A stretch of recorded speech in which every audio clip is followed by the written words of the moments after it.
Good morning, I'm Karen Christine Patrick, and welcome to the Experiencer and Contactee webinar.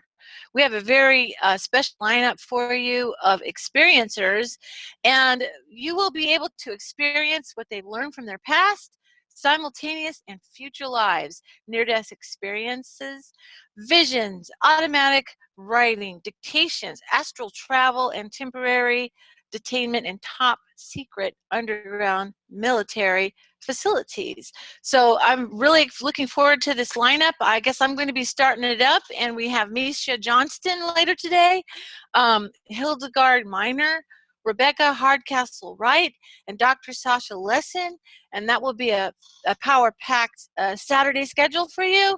So thank you so much for coming and giving your attention to us and listening. I think it's very, very important to the future of planet Earth.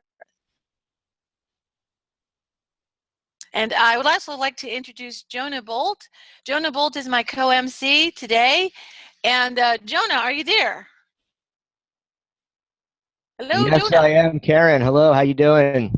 I'm great. Excellent. Hello, everybody. Thank you for joining us, and welcome to this amazing event, as Karen just said. And Karen's going to go ahead and start the event off.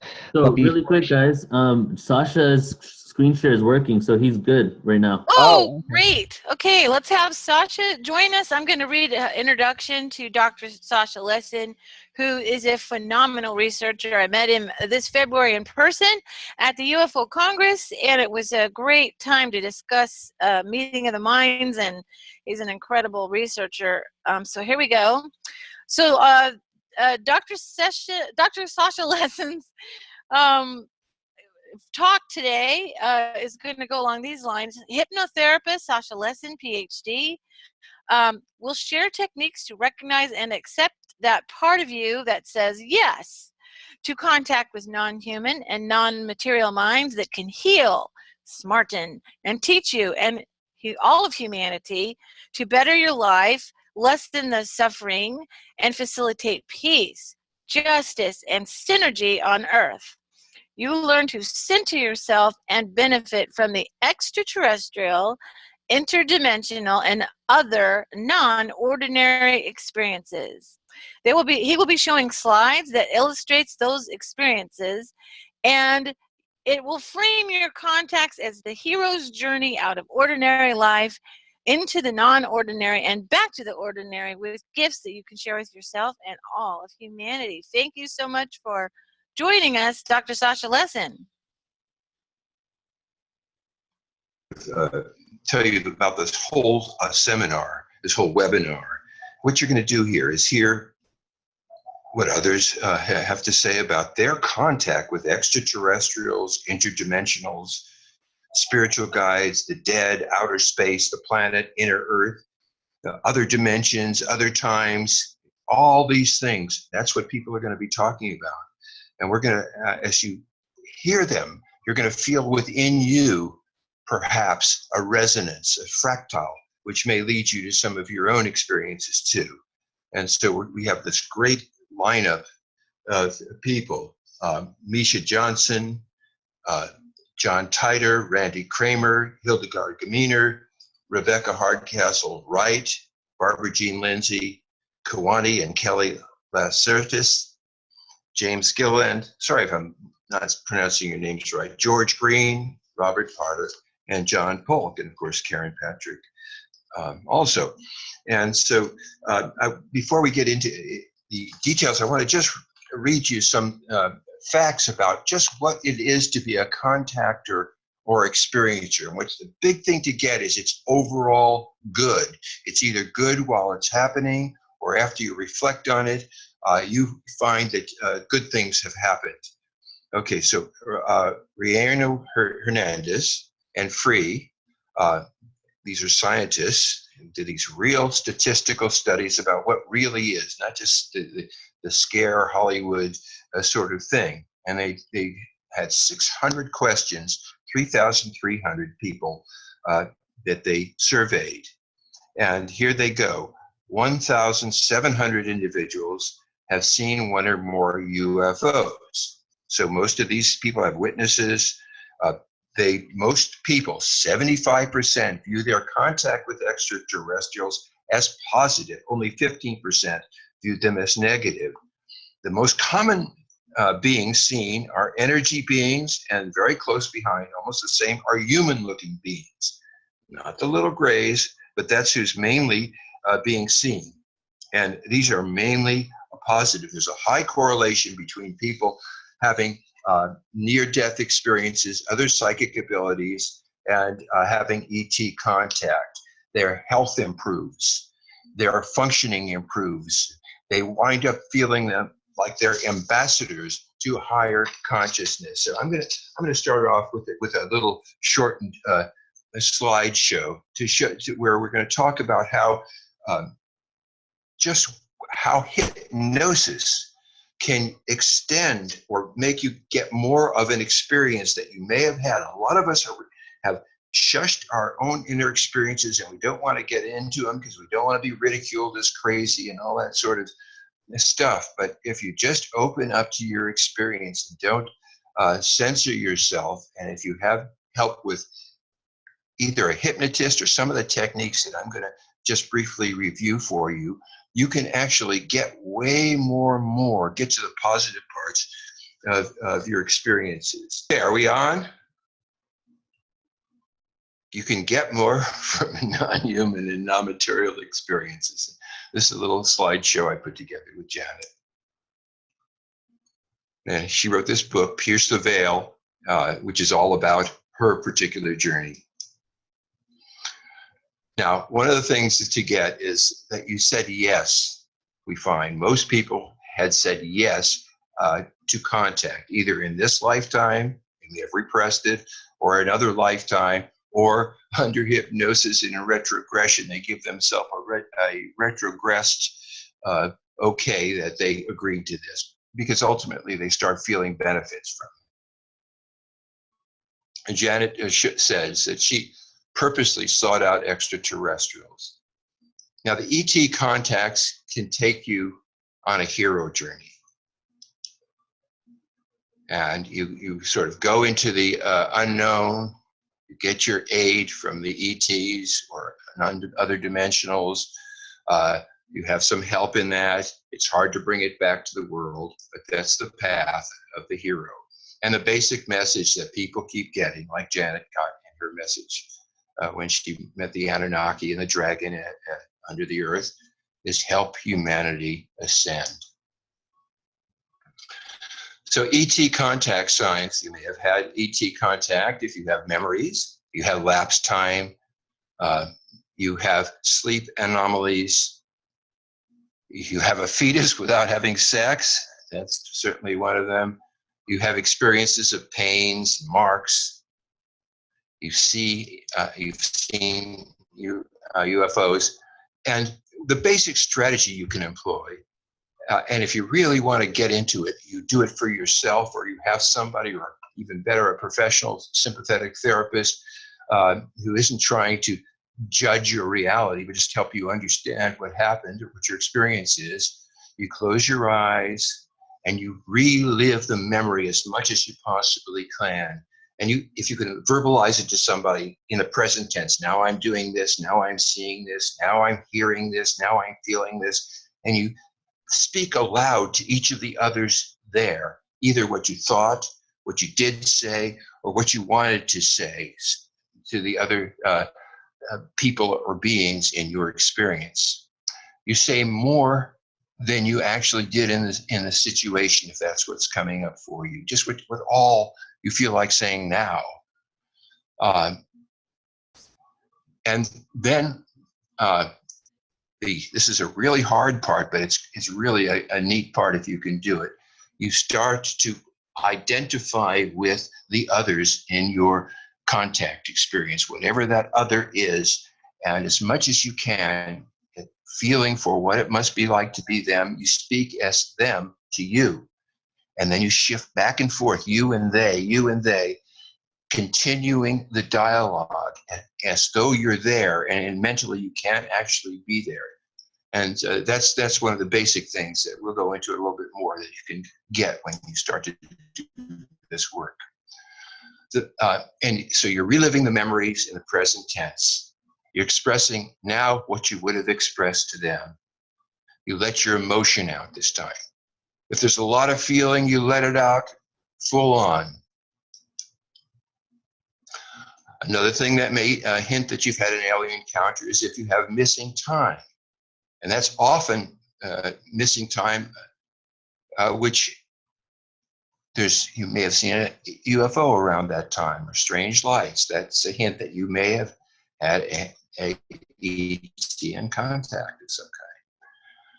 You may have experiences in your life, and one of the most dramatic ones is that after an ET experience, and you may or may not remember it, but suddenly your psychic abilities feel up-leveled. Sometimes people feel confused, anxiety, compulsions, intense dreams, distrust of others, all kinds of this is until you've relived and gotten through what the experience is about. It can go all different kinds of ways. Now, one of the interesting things you can do when you start to have an experience, let's say there's often these screen memories, for example. So you could see the lady at the carnival in a clown suit, and you say, hey, wait a minute. Lady in a carnival with a clown suit. Well, you imagine that clown suit has a zipper and you take the zipper off, or you imagine there's a puppet master behind the stage and you pull a curtain back and you just let your psyche give you a picture or a feeling of what kind of energy, who or what is behind that. And then whoever's behind that, it could be your mother, or it could be ET, or it could be a ghost, or whatever's there, just speak to it and then become it and let it speak to you. Okay, another sign of ET contact is if you have sleep anomalies. If you sleep with your clothes on all the time, or you feel like you've been popped into bed, if you wake up at a certain time in other rooms than you went to sleep in, if you wake up in someone else's clothes, sometimes abductees or contactees wake up with the clothes on backwards. A thing that's been coming up more and more is that people find they're pregnant, and some of them didn't even have sex, and they're pregnant, and after a certain while, the baby's not there, and there's no sign of pregnancy, and so this may be a sign of alien contact. And of course, there is, as my art shows there, some precedents for alien contact and pregnancies facilitated by aliens. There's a lot of hybrids. Sometimes ETs, contacts, will leave you with some kind of fear that you don't understand. Why are you afraid of going to sleep, or afraid of spiders or snakes or bright lights or being alone? Why are you afraid of mantises? Why do you think people are following you? And so, fears are definitely part of it. The biggest fear is that eyes can follow you, but the biggest fear is that you think you're going crazy if you have these fears. But you may not be going crazy, you might be going sane, and maybe the matrix in which you live is what's crazy. You may have marks on your bodies, and these are hints that you may have had ET contact. Scoop scars, triangles on your butt, pus in your navel, fingertip marks, and pinprick marks on your body, lumps sometimes show there's an implant in your ear or forehead, pain in your back or your neck, your nose, bleeding that you don't understand, ringing or buzzing in the ears. Now, here's what you can do. With hypnosis, there's some major stages in hypnosis that isn't putting a trip on you, but letting you explore yourself. And the first set of hypnotic suggestions have to do with being able to center yourself, to be the part of you that can tune into all your aspects, your inner child, your inner critic, your social sense, your work sense, whoever, all of your sub-personalities, and sort of put together the scene and witness yourself. And so we ask you in a good session to learn how to, first of all, talk to your protective sub-personalities, the parts of you that make sure that your child doesn't get shamed or harmed or lose his job and things like that. And then you get permission. We need to get permission from your protective subcells that you can contact the part of you that allows extraterrestrial or non-normal contacts. And you tell your protective cells, look, if it gets too heavy, you can interrupt at any time. But look, in the privacy of this hypnotic session that we're having with ourselves or with our colleague or hypnotist, we'd like to be able to talk to this part of ourself that says it has contact with aliens. Is that okay? So we establish that. So we're saying, protectors, please let me hear my inner contactor. And hypnosis will help us expand the contacts. Of course, here's Betty and Barney Hill, who did use hypnosis to really uncover what happened to them. So the first thing that you're doing then is entrancing yourself. You're centered. You've learned how to witness yourself, look at yourself and see how you function. You hear your inner contactor. Then we usually ask you to let yourself, and you can even do this a little bit while you're in this seminar, you close your eyes and progressively relax your body. Imagine that heavy feeling spreads from your toes to your feet, through your torso and your face, and your feet start to feel like they're floating up some nice kind of way to get you back in your body. And then you can imagine that you're going down a spiral staircase. As you go down the staircase, each step that you take takes you into a deeper space. And as you go into this deeper space, you might become aware that there are things that you may see. You may feel things in your body. Things from your childhood could come up for you. Future lives, same time lives, past lives could come up. Dreams or daydreams may come to you. Near-death experiences, things that you experience within theogens or tantra and so forth. All these things may come up as you start to slowly go into a deeper space. So if you're doing a visualization, what you're going to do is just allow you to remember or think about what you're going to be seeing. Anyway, imagine, here's a really good way to start. Imagine you're in front of an elevator and it's got your age now on top of the elevator. Inside, you go in and you can press a button, which will show you how old you were. If you're pressing it for something that happened when you're 5 years old, you press the 5th floor. Or if it's something that happens older than you are now, you push the up button and it will take you to someplace in the future. Or you can press the sideways button and it'll take you to someplace simultaneous. So it's up to you in this magic elevator that you're just visualizing. Okay, so you're going to remember something. Perhaps when you saw UFOs, this could recall a contact for you. Something in your body may call to your attention. And if that happens, you just let the body feeling get more intense. You could give it a sound. You don't avoid it, but you feel it, and the memories may come back for you. You may remember things that happened to you when you were a child. So Janet recalls when a boy rubbed up against her when she was an 8-year-old and said, "Now you're pregnant." She wanted to die.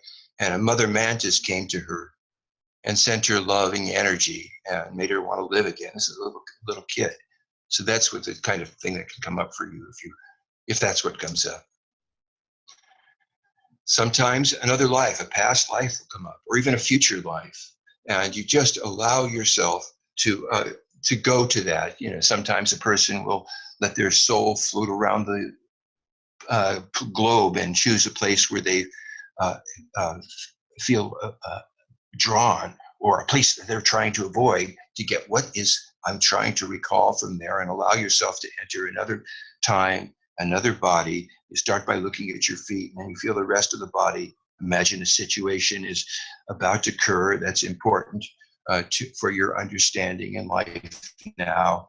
And you go live through that whole thing. Ultimately, if you're looking for ET contact, which you want to know is if you had any implants or contacts in the past. life, or whatever your particular inquiry is. It's up to you. But you can use other lives as a device in hypnosis to find out about your paranormal contacts. You can remember and go more deeply into dreams or daydreams. There, John Lennon was doing it. You can recall your near-death experiences. This is where you very, very often will have a karmic review. You go to the interlife and bring before you those whom you harmed and those who harmed you, and you find out what scripts you're carrying on with each other and what past lives you've had. And you come back, almost everybody that comes back from a near-death experience is higher and better. The people that jumped off the Golden Gate Bridge, about 11% of them survived. Well, they were happy and didn't want to kill themselves anymore and had good lives from that point. So that's the kind of thing that you may explore. And some of our talkers today will tell you about it. If you've ever been in a holotropic breathing session where you're lying your back and breathe deep and fast, powerful, evocative music, and with or without an entheogen, psychedelic, you may well remember some of your extraterrestrial alien contacts. Of course, entheogens definitely will take people there. And the stuff that you had aren't just acid trips. Where do you go when you have an acid trip? Tantra, of course, can get you there also. Janet has some pictures here, how lovemaking makes this energy go through your body that frees you from the matrix and allows you to contact with way bigger consciousness. Here's some of Janet's posters. Tantric lovemaking awakens your kundalini, and it's there in all of us, she's saying. Kundalini, she says, is feminine, creative. It's the evolutionary force of infinite wisdom that resides inside each of us. And it lies dormant at the space of the spine until you remember you're one with the universe, source, and all things. Then you become conscious, she says, enlightened, and reconnect to source and divine love. So when we're in a trance and we selected something and we're working on it, we relive the situation in the present tense.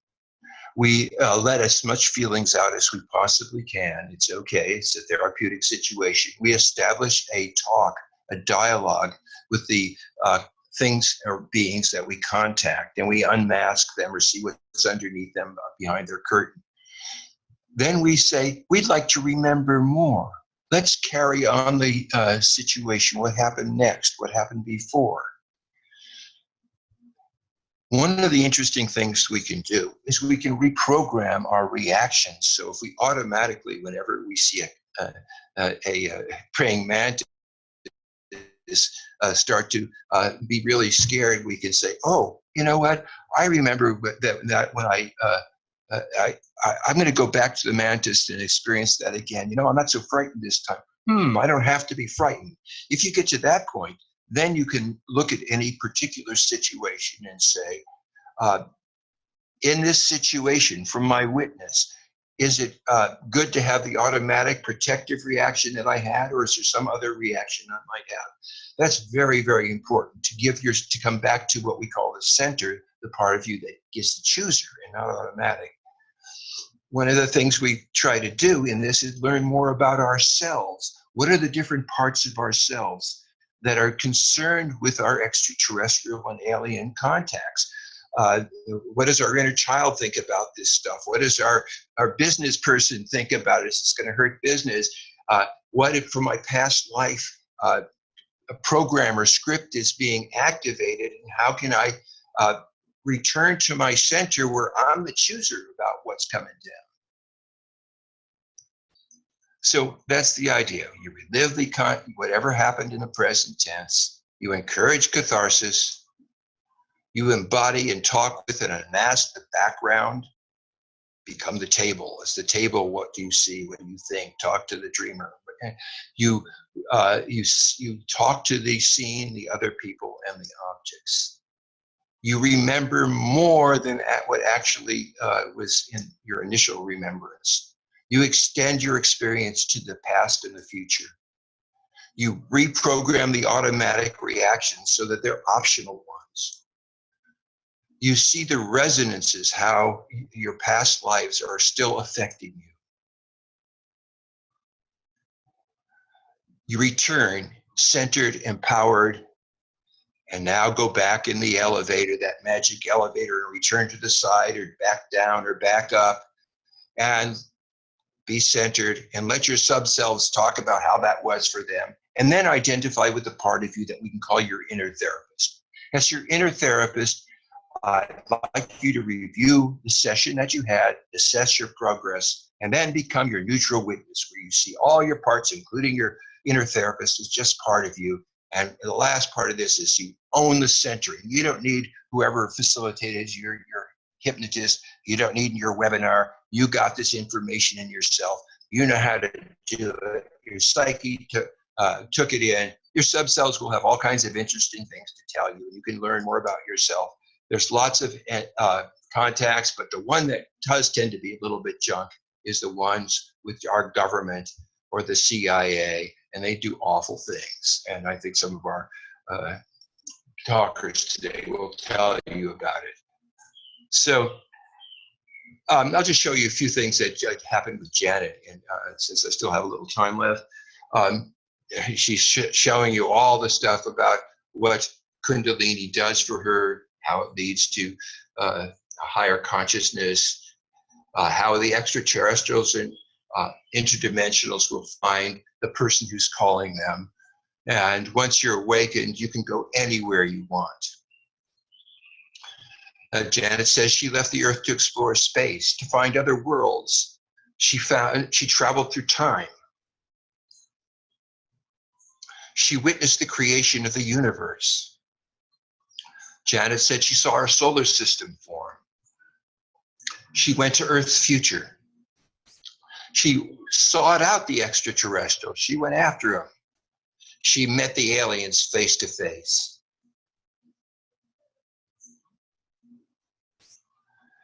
She represents Earth to the Galactic Council now. She's been to numerous little council meetings. She's also been to gatherings of these huge 100,000 people in the Federation of Planets. And she reported to them what it's like to be a woman on Earth nowadays. She begged the Federation to intervene before we destroyed everything. And she says she's had enough of this matrix. She wants you listeners to pierce the veil between ordinary and extraordinary, to share your truth. And our next talker, I'll let Karen introduce them, will be Karen.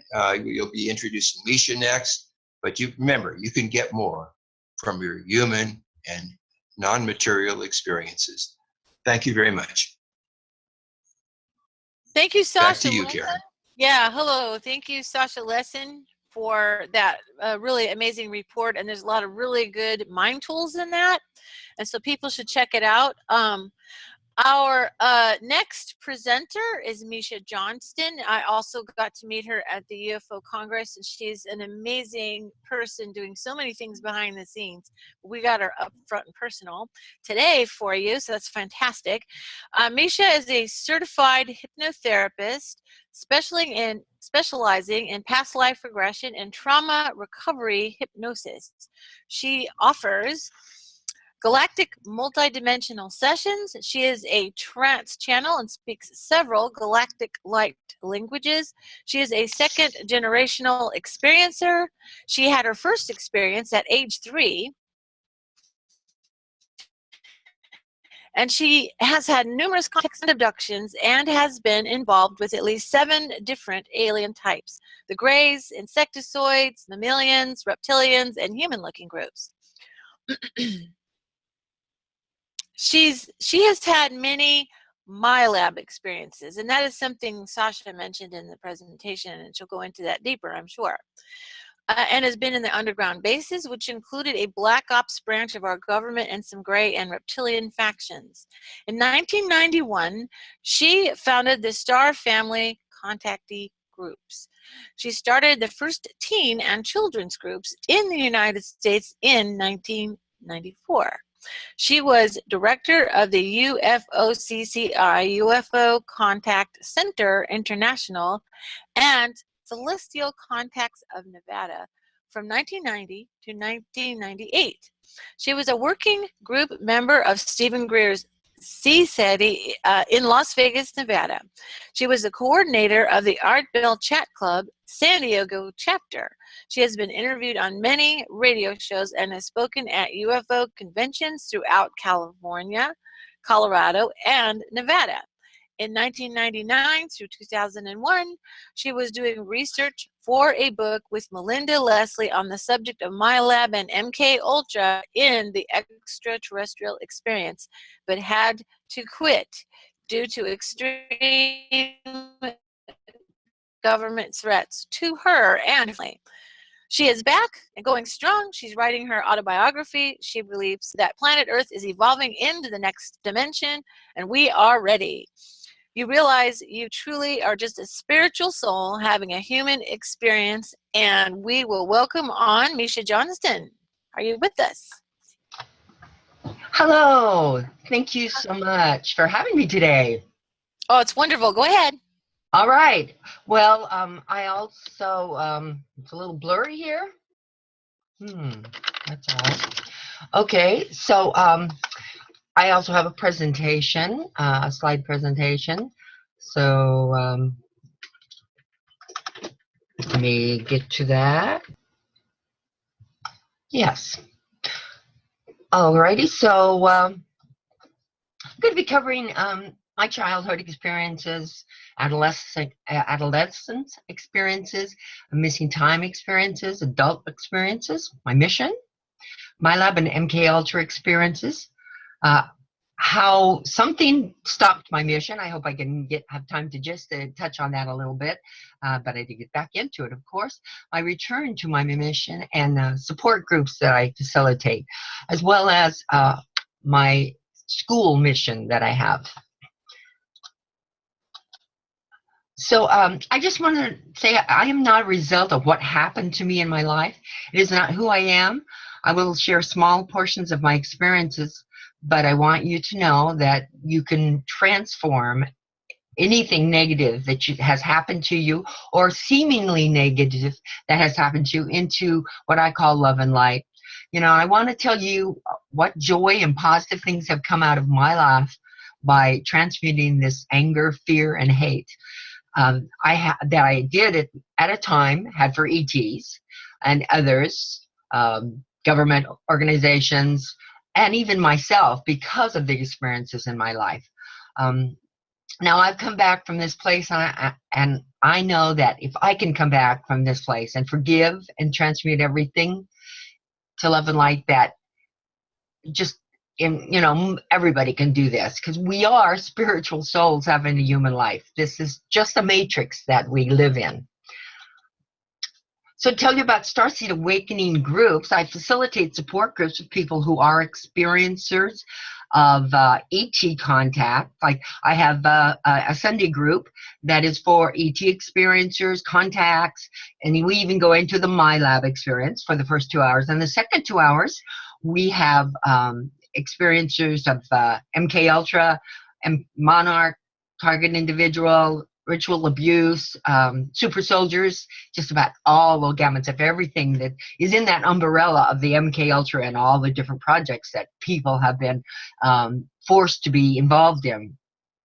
Within these groups, you can share, just like this webinar today, you can share, and it's on Zoom, just like this webinar today, and you can share your experiences. You can be either on video or off video, and people share their experiences. So then the other group I have is on Thursday, every Thursday, at I change anywhere from 2 to 4 to 3 to 5. And those groups are for specifically MK Ultra, and all the different MyLabs, targeted individuals. You know, there's so many targeted individuals going on, because now I'm from the Monarch generation, where you had more of the physical, where they abducted you. You were gone for, months, possibly even years at a time. You had an altar, which I will explain later, that kind of took over for you and your life. But the people now, what they learned from the monarch, they're using on these people now, which is the psychotronic warfare, transhumanism, all these different types of things that the factions of the shadow government have now learned how to do through, of course, the paperclip. So scientists that came over from Germany and taught them how to do the mind control. I myself support these mini groups, as well as I do have one other group that I'd like to tell you about. That is on Saturday. Today I'm going to have a really full day, because today I have my radio show, and then right after that I have my support group for people who have downloads, their channeling, their psychic abilities are enhanced, they're getting premonitions, precognitions, their dreams. Right now dreams are going crazy, and a lot of people are experiencing phenomenal dreams of parallel existence, and in order to make some kind of understanding of this, it is really good to come to these groups and share with other people. Also, of course, your dreams and the interpretations of them, as well as channeling. So we allow people to channel if they. As myself, I'm a galactic channeler. I channel past lives of my own as a galactic. Also, I am in contact with a group of hybrids, and also a galactic group of ETs. And so I do light language in many, many different types of communication forms. Also with these different dialects, when I do share these, people may not know what is being said, but they usually will get a message. And then, of course, in the group, a lot of the time, we'll have also trance channelers who can actually edify and who can translate what those ETs have sent the message on. So I, of course, do hypnotherapy and regression, and my specialty is trauma recovery and past life regression. I work with people who are post-traumatic stress, and people working through other types of trauma. In many methods, I strive to help people release fear and trauma. This is the most important thing. Hypnosis will bring those memories out, but they are still stuck in the cell memories, and we must work and release and clear those cell memories in order to transmute the experiences and actually put them full-fledged into your life, and you can actually act on them. A lot of people, like I said, have psychic abilities because of these things. The sessions that I also have are what I call multidimensional sessions. So through those sessions, I also will do light language and give messages to people about that. Of course, I mentioned I have a radio show every Saturday from 12 to 3, and I bring in different guests and such. Next week, maybe you can tune in. I have David Adair, or the rocket scientist. I also am a part of Transcending Realities, which is a TV show on iVolve TV. Now, just to kind of start here with my own experiences as a part of a mind control family. My father was in secret societies. He also was in the Rosicrucian Black Magicians. He was himself mind controlled. He was an illusionist. He had a show, the Great London Ghost Show, that he, as you can see pictures here at the bottom, that he would go in the summertime, and sometimes even in school time. He took the kids out of school. Took my 3 older siblings out on the road with him, and they were they all entertained. And my father would do hypnosis on stage. He did mind reading. He did all kinds of things. And to be honest with you, I believe my father really was and did have a lot of amazing abilities.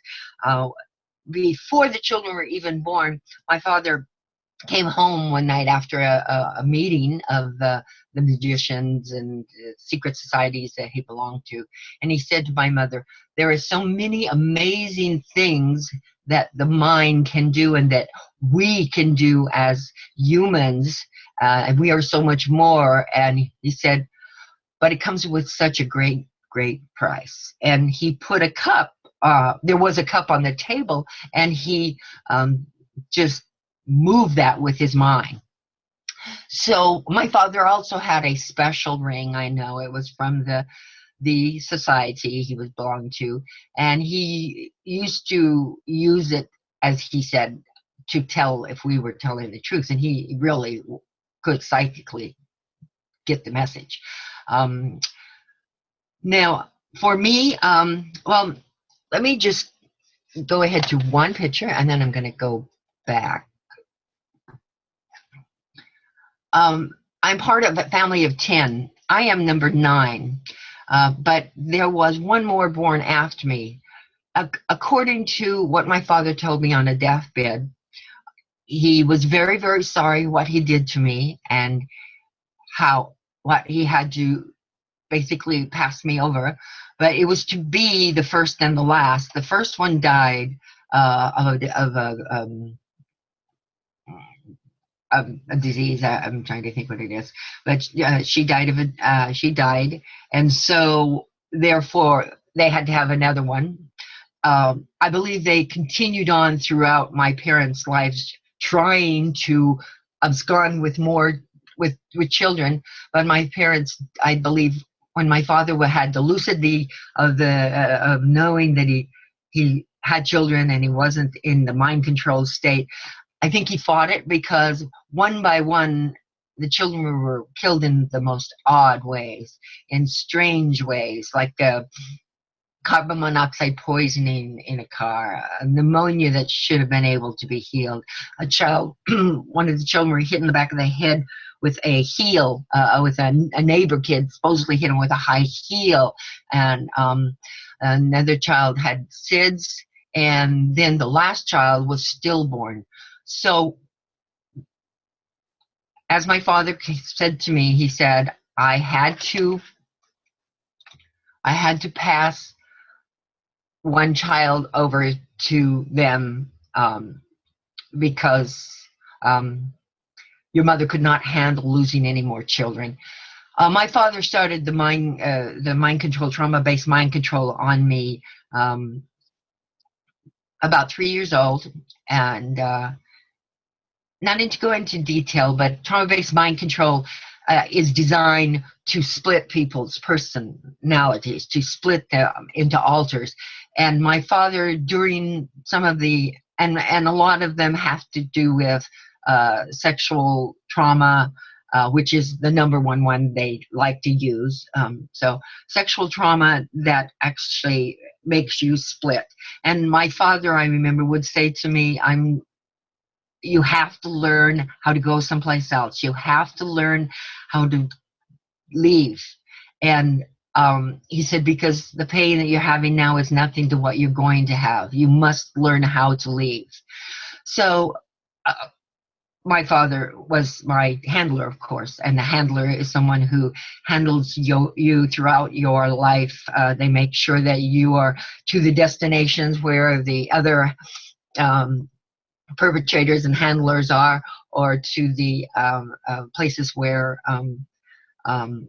your whatever jobs or missions or projects they want you to do. So that's what a handler does. My father also would take me to, in fact, I remember the basement. I was terrified of the basement.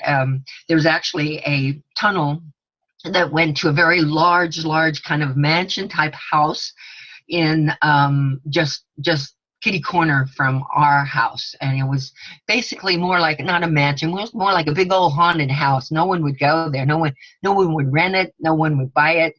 It was very strange. Well, the reason was that they were running rituals out of it, and so that went on throughout my life. And at 9 years old, I was put into service.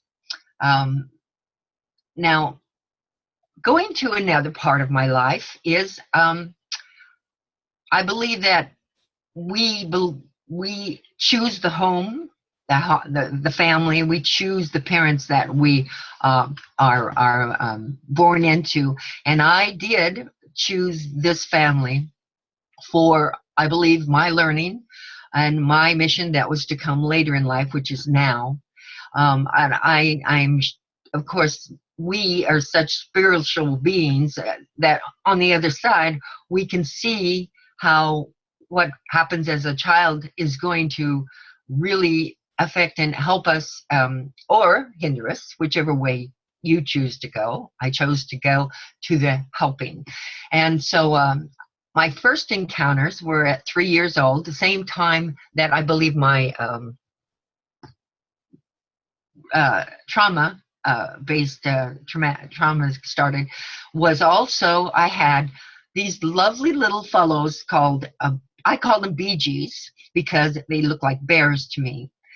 As I remember, got older and I started seeing pictures, I saw this mammalian picture on the left there, and it seemed very much like that was what it looked like. But then when I went to Star Wars and I saw the Ewoks, I was just absolutely, I almost screamed in the theater because I knew that was them.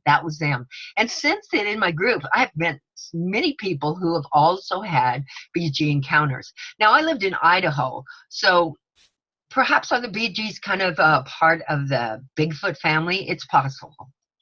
Now as a child, I also had experience with what I call the willowy one. I went from about 3 years old to 6 having encounters with BGs, but then around 6 years old, things seemed to change, and now I had a willowy one.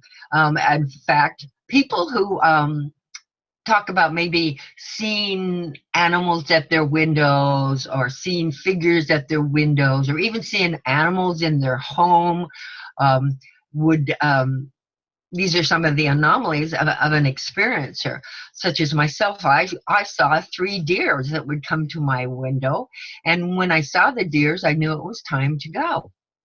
So I was taken on the board the ship for many, many times, all types of different kinds of experience. As a child, I remember, like with the Bee Gees, I learned how to fly. Basically, I'd spread my arms out and I could fly over the tops of the building, of the roofs of the homes, and it was just wonderful. It was so freeing. Also, in these memories, I have encounters with types that, well, actually, I was able to feel it. I don't because I remember how. Because when you have these experiences, you'll wake up and you'll have paralysis, and you can't move in your bed, and or you'll feel this big wham to your body, wake up, and you have paralysis. So on board the ships, you have that same kind of paralysis and you can't move. Now, many people have learned how to be able to move, like such as Travis Walton. He got himself to move and then was able to get up and actually scared them out of the room. I had another man in my group who he was laying there. They were beside his bed, the little grays, and he said, I have to move, I have to move, I have to move, I have to move my arm, move my arm. And he just kept doing that until all of a sudden he was able to free his arm and move his arm, and he whacked one, and he heard this crack, and the others scooped the other up and zipped out of sight. So they can, they make mistakes too.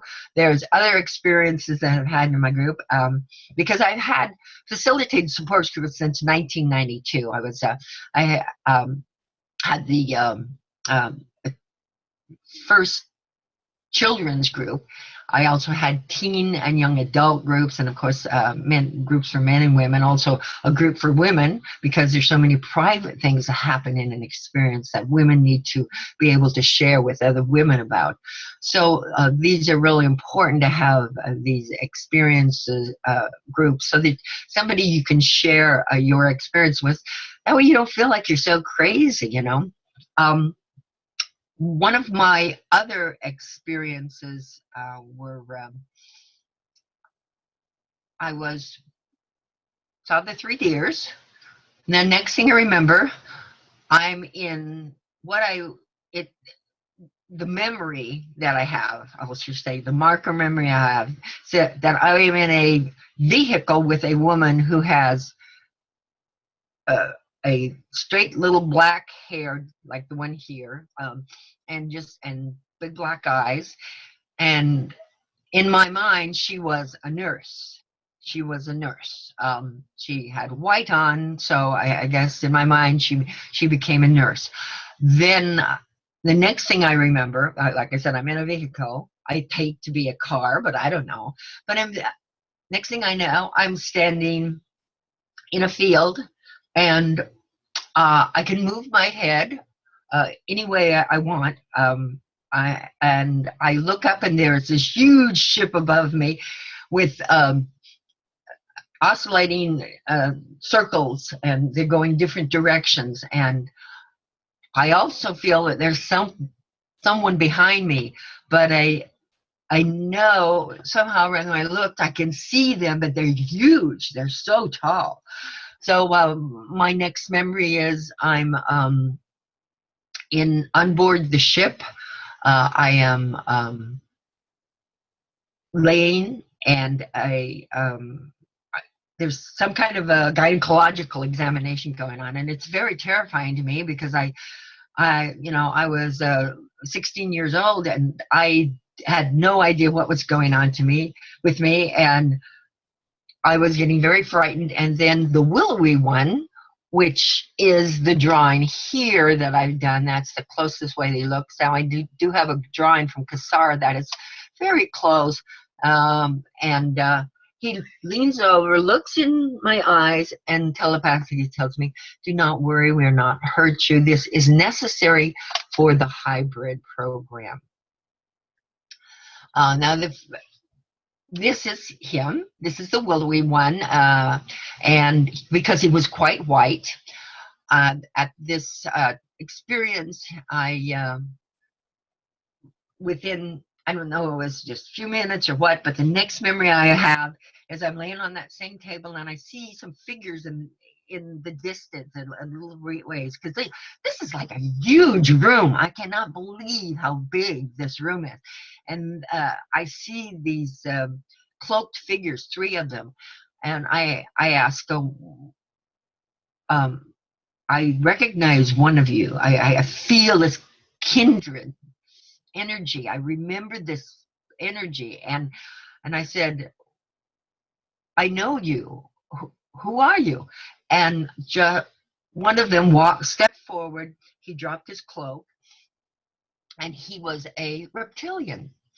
That was the last thing I remembered. I was out, because that was, even though I had this feeling of a kindred family energy, my conscious mind kind of took over, and I was afraid, and I went to sleep.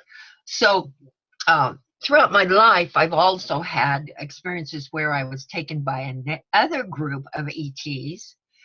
Unlike the willowy one, it was more of the shorter grays would come to my home. Now, I can't tell you if those grays look different than the other ones.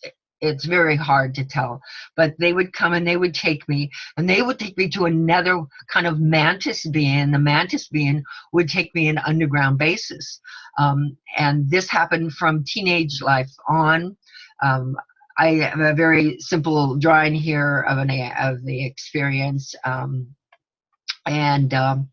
There you see a military, if you can even see it, there you see a military uniformed fellow with a gun, and then over here are grays. Now, I watched as I walked with this tall gray.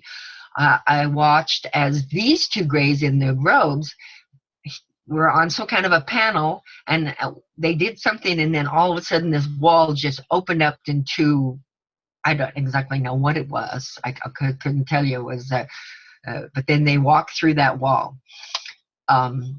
This is just a drawing of the experience where I did see the reptilian. Okay, so now I'm going to go back again into the part of my life that is the trauma-based mind control and all of that. In 1968, while in a college cafeteria, a man walked up to a group of 3 of us and said, I need some people for sleep studies, and you get paid for it. All you do is it's dream studies. We watch you while you're dreaming, and that's all you do, and you get paid for it. So I thought, well, all right, that's a good way to make some money. The last thing I remember is walking into a office building just off of campus, and I walked into the building, and that was the last memory I have. Now, to explain some things to you, there is a program called Driving Program, and in the Driving Program, they can put a person to sleep for hours, days, weeks at a time, possibly months, I don't know. But I basically went completely missing. I was gone. I don't remember anything whatsoever at all until 8 months later, about 7.5 to 8 months later, I wake up and I'm on a bus.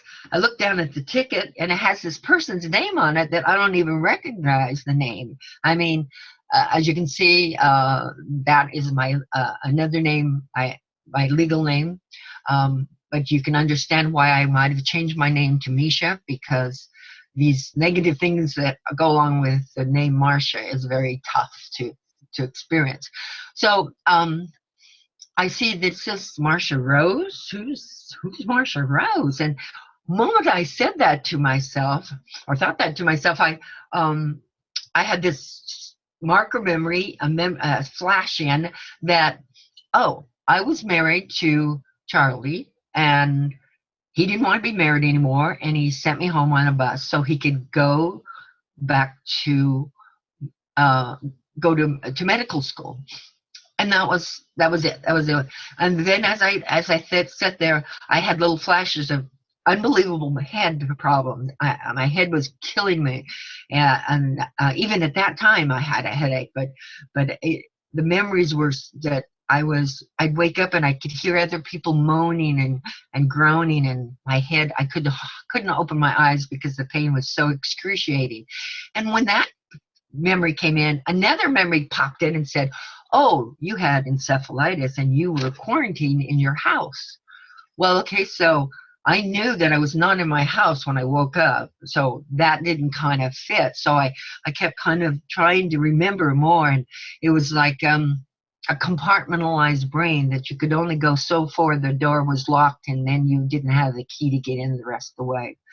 So I had another memory that, oh, Charlie was a Navy Marine corpsman, and he was going to go to medical school. Okay. But I couldn't remember what Charlie looked like. Nothing. I couldn't remember Charlie. I couldn't remember my apartment, supposedly, or house that I was quarantined into. I didn't remember any visits to a hospital. So if you have encephalitis, you'd have a hospital visit, or I could have even gotten it from the children, because it was, at that time, had only been coming out in babies. It's a brain disease. So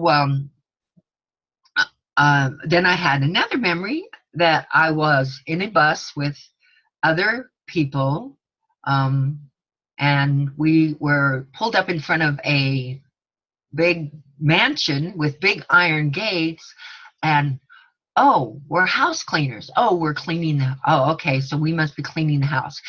didn't go into the house. Just that's the memory that came through, that it was cleaning the house. Okay, so that's all the memories I can get while I'm riding that long bus ride home from Seattle, Washington to Idaho, to Pocatello, Idaho. My family, I call them when I get to the bus station. My family picked me up, and they said, "Where in God's name have you been? We wondered. Charlie took you right after the marriage. He took you the very next day, and we had no idea where you went." And I proceeded to ask them about this wedding that I had. Well, I have no memory of a wedding. My family told me, so I put this out here so you folks can see that I really did have a wedding. Folks said to me that in late January or middle of January, I contacted them and said, "I'm getting married." He's a Navy Marine Colonel, and he just got back from Vietnam, and I'm getting married. And I didn't even tell him a date of when I think that I was getting married. I guess that's what they said. So then, of course, I have a picture of me and my announcement. Also, here is a picture of my the wedding announcement. And so I had a wedding. I had a wedding dress. I walked down an aisle. I married this man that I have no idea, don't remember him, nothing about him. Also, my sister told me that he was very, very evil, that here comes in that altar. Now, I was gone. My altar had taken over. So during a regression, someone was asking me, "Well, why don't you remember your wedding? You had a wedding, so why don't you remember it?" And a voice came through me, an altar came through me. Her name is Darlene, and she said, "Because it's not her wedding, it's my wedding, and she's asleep like she's supposed to be." Well, at that moment, I had a vision of myself standing in front of a mirror in a wedding dress, screaming like I'm trying to scream through this body to say, "Let me out," type of thing, what's happening. And so there was the wedding. Now the other picture is I once again accessed in 1969, same similar kind of situation. Only this time I remember a phone rang. I picked it up. I thought it was a fax machine. So if you ever pick up a phone, if you're an MK Ultra and you pick up a phone and it sounds like a fax machine, you disconnect completely immediately, because it isn't a fax machine. And the next thing I remember again is me 8 months later waking up to my brother at the door, knocking at my door. And the minute, I guess, the door opened, evidently, I was awake seeing my brother. It woke me up, or it jogged me up. And my brother was there to bring me a yellow Volkswagen, which, by the way, yellow Volkswagen is synonymous with MK Ultra, mind control. These are symbols. And he said that your sister's husband was murdered and you need to come and help her. So I don't remember anything about that time. That time, however, I found out I've done a lot of work on it, hypnotherapy, also many sessions with therapists, and found out that I had been in San Francisco. I had been put on many kinds of oops, I need to go back to that.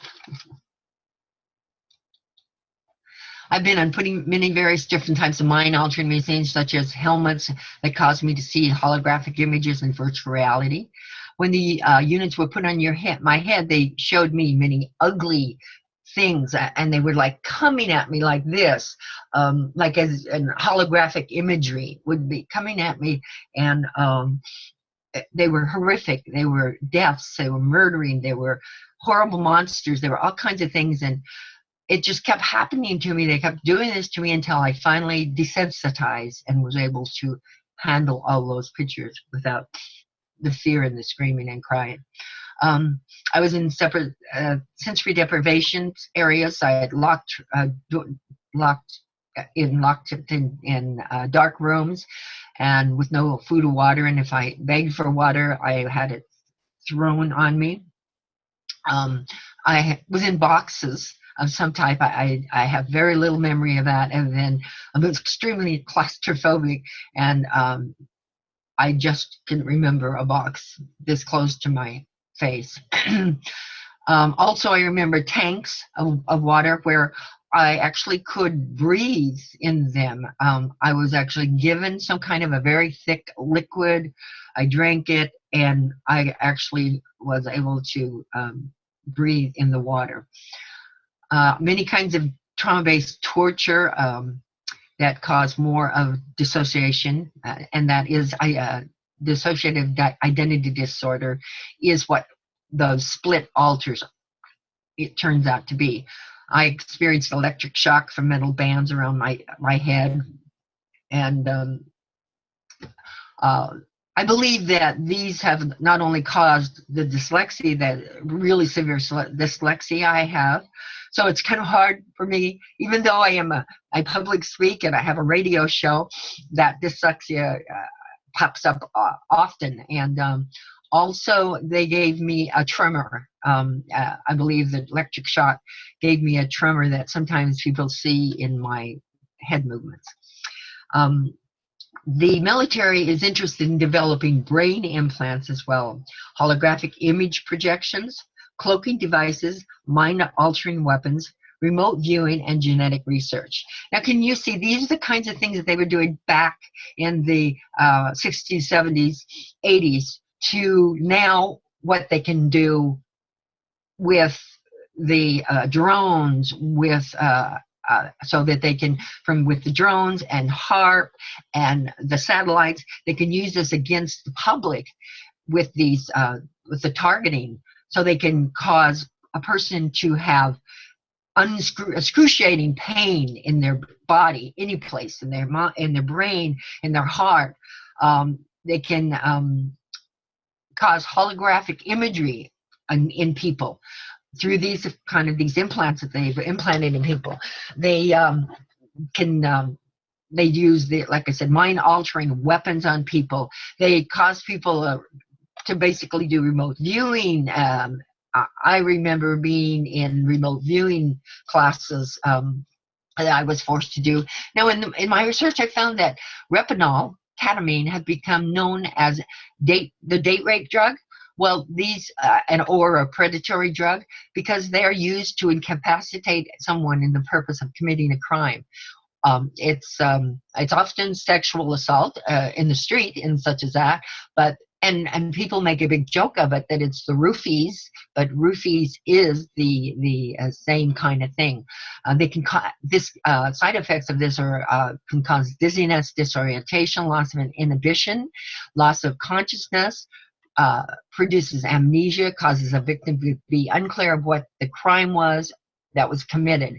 So this is a major thing that they use. In fact, I've talked to even some of the people who have been involved in my experience, and they tell me how they use these drugs to transport the monarchs. And a monarch is, let's say Marilyn Monroe was a monarch. Many of the Hollywood icons are monarchs, Britney Spears, to name a bunch. There's so many of them.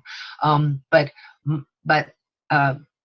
monarchs can be used to be couriers. They can be used to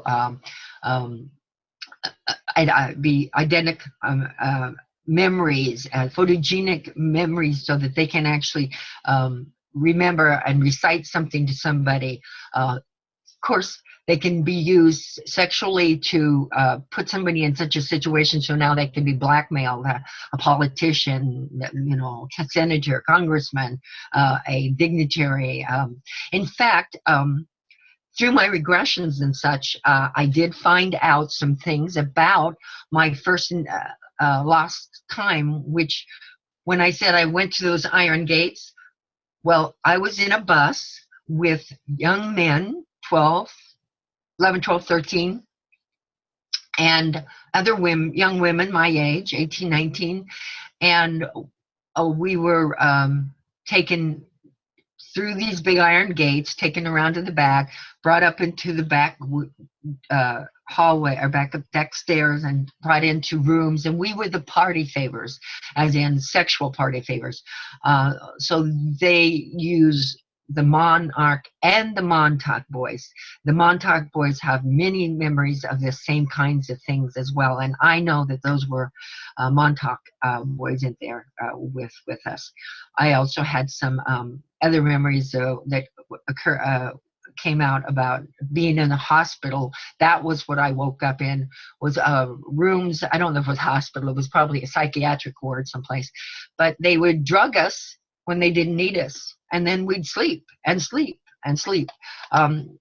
Also, they'd use hypnosis and psychosurgery separately combined were the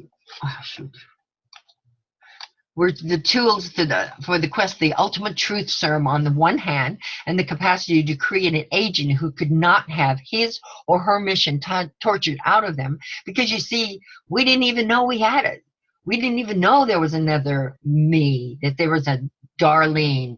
And I since have found out that there was a child, and I also know that there is Charles is the other one. More of the sophisticated drugs were experimented on, such as LSD, ketamine, psilocybin. They did lobotomies, like as I said, electric shock, all kinds of other different ways, so that they could make a sleeper if they wanted. In fact, many of the Monarch and possibly the Montauk and possibly the Monarch are sleepers. Some of those sleepers that you've seen do some of the dastardly things of going in and shooting up people. So in 1980, I had a lot of abductions, a lot of military abductions. This kind of alien came to me. It was a very raptor kind of looking reptilian. It was either the Greys would come and pick me up and take me out, or these would come and take me out, and sometimes it was also human military that would come and take me. So that went on throughout my life until 1989. And in 1989, I had my first encounter with this being. He showed up first time in this energy orb, and there was a beautiful, loving energy, and I saw him for a lot of my experiences only like this. And I'd been on board the ship. I had been experienced all kinds of things. I had been with the willowy one. I was also shown a big screen, and I was shown all these kind of flashes, and then all of a sudden there was this devastated and I knew it was Washington, D.C. It was an ecological disaster. It was a totally devastated planet, and then it scanned out into the entire planet, and they said to me, "Is this the Earth you wish to live on?" And that's when I realized ecologically what we were doing to our planet. And many people who have had these experiences, many have had these kinds of experiences, and they're your people who are ecologically realize that we are just destroying Mother Earth, and that we, at least as citizens, have to do our part to help in this situation. Recycle. There's just so many things that you can do to help.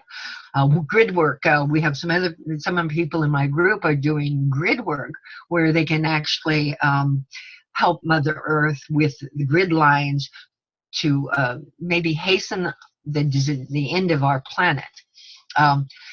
So then also I was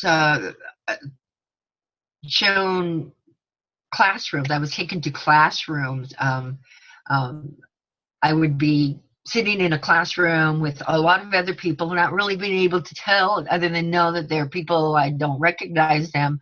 I was looking at this wall, or actually it's the glass, so you can see through it and you can see space, and all of a sudden it changes and now it's a big screen, and there's all kinds of languages, all kinds of different things. And then of course also, and I don't know if it's earplugs in our head or they telepathically do this, but I was being taught how to speak the language. We're being taught how to understand the language, to read it and things like that. So later that has come into my life as well. There were other experiences. Let me see, I don't want to make sure I have enough time. This, of course, one night I said, I saw the energy, and this beautiful energy, and I said, "You're not really this energy. Could you please show me who you really are?"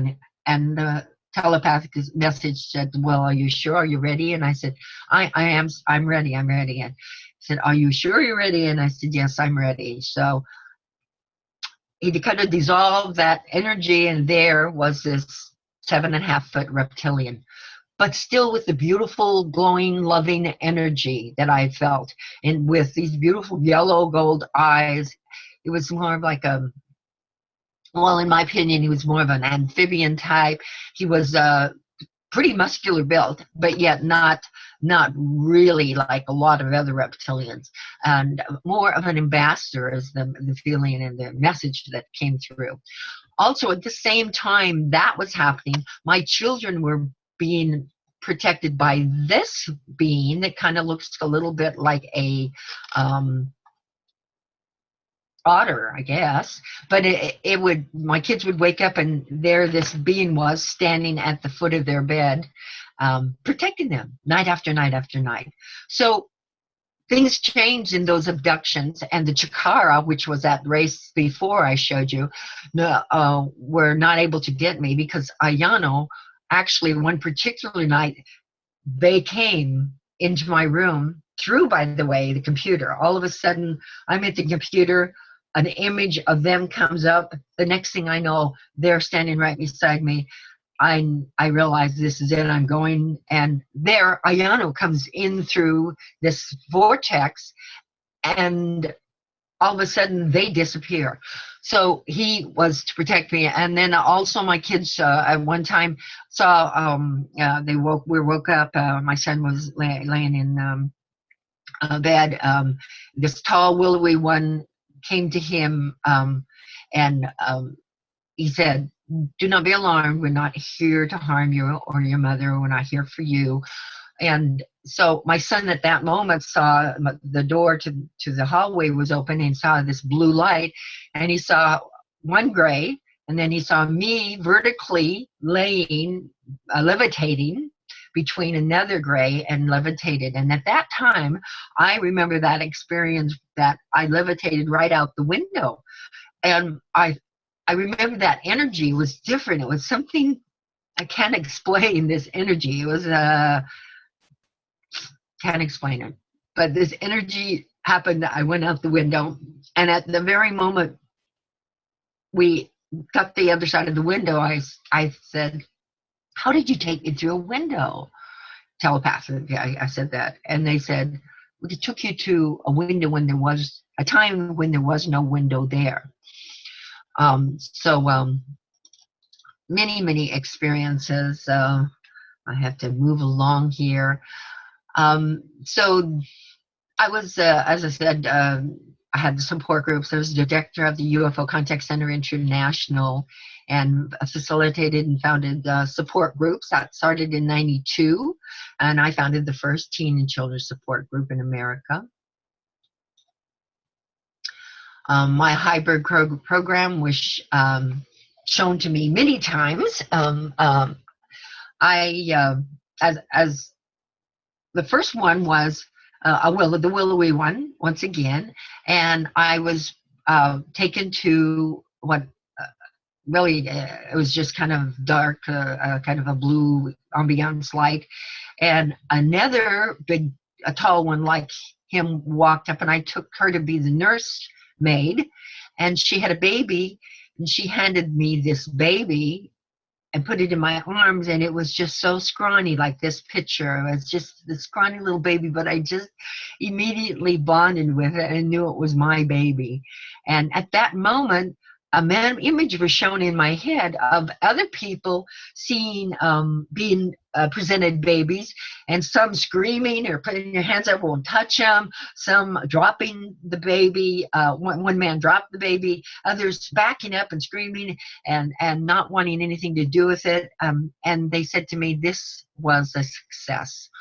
So also at this point, I'd like to tell you that along with our ET hybrid programs, there are also government hybrid programs. Another experience on my hybrid was I was in a nursery, and there were many children around, and older children, all different ages, and I said to the nursemaid, which one's mine? And she said, they all are. So it was something like, I don't know, 14, 15 kids there. And then also another experience where there were children. Can't tell you for sure if these were my children at that time, same children or not, because I only remember focusing in on one particular child that was completely different than the more humanoid, very human, but different colored children. They were all kinds of different colors. I mean, blues and yellows and even a light green.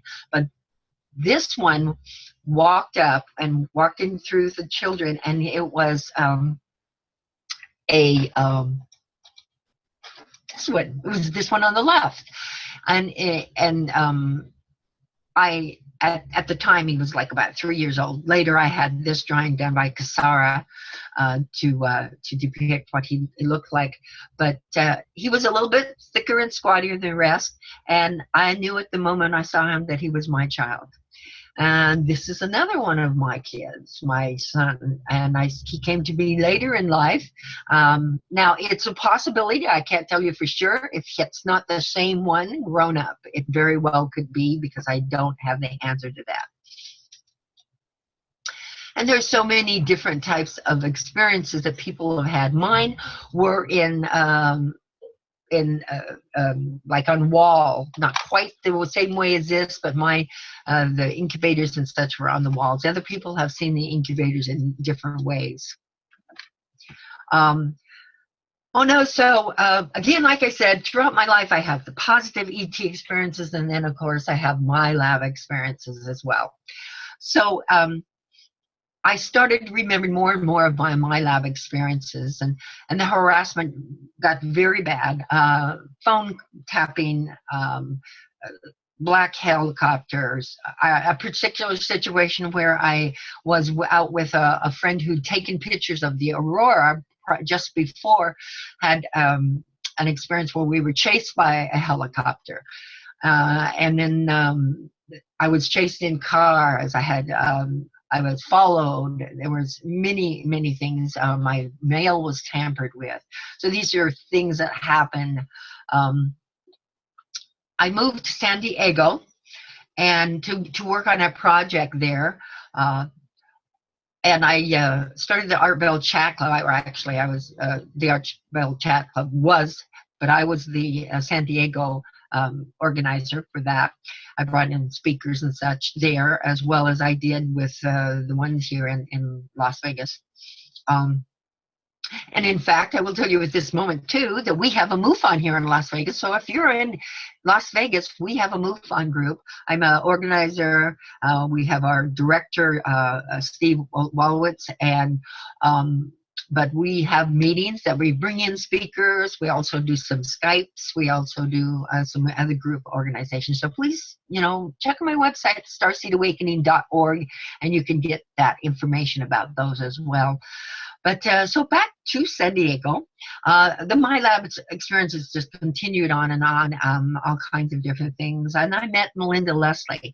Melinda Leslie and I decided to go together and work on a project, a book that we wanted to research. Now, she's a specialist in the MyLab, and I am more understanding and know about the MK Ultra.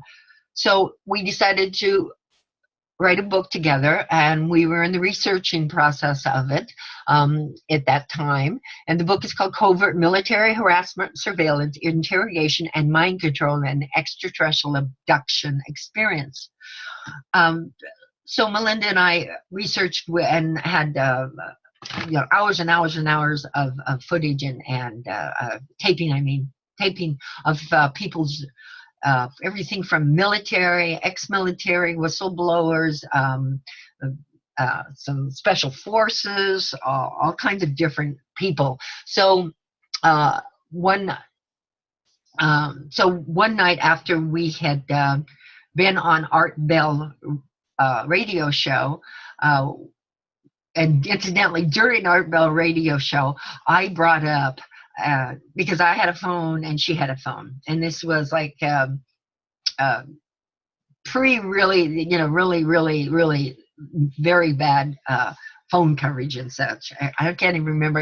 I think it was one cell phone and one house phone. She was on the cell phone and I was on the house phone. So I was being asked some questions from somebody, said about, so when you were in your underground bases, what did you see? And I said, oh, well, I saw all kinds of species. I saw grays, tall grays. I saw reptilians. I'd no sooner got reptilian out of my mouth when my whole phone connection went down. So it took me about 20 minutes to get mine back up. And once I did, the subject had moved on. And so I never got to really get into detail about all the reptilian that I saw, the different types of reptilians. One experience while I was walking down a hall with a reptilian, I was right beside him, and as I walked down the hall, I saw military guys, and usually all of them do carry guns, and he walked by, and they were always look me up and down. They'd look at me, but they'd never look at him. And I said to myself, I know there's a reptilian walking next to me. And at that very moment, he telepathically said to me, that's because they know how they must honor us. They cannot look into our eyes. And so I could see where the pecking order came from there, at least on that level that they had taken me to in the underground base. Later on, that experience, or another experience I had with the similar type of AT, which was much like that green one I'd showed you at the very first, the darker green with the longer nose. I said to myself, why in the world do they want to abduct our people? Why do they want to invade our planet? Why don't they just, go to their own planet? Why do they want to invade our planet? And as I thought that, immediately, again, the same reptilian thought came through. And he said, because it's not your planet, it's ours. We were here first. We were here long before humans were. So I went, okay, dinosaurs, raptors moving underground, I can understand it. So now it gave me a completely different look on why they feel this is their planet, because perhaps they were here before more of the influx of the star seeds and I'm not even sure if they were maybe at the same time the Anunnaki were here and things like that. So I could understand how they feel. Of course, nothing ever makes me understand how human beings can be working with factions that are service to self of ETs. I can never forgive that. Hey, Misha, this is Jonah. If you can, you have a few minutes left. If you want to give out some of your information and stuff, that would be great. Thank you so much. Okay. Alrighty. So I'm just going to tell you, you can go to starseedawakening.org.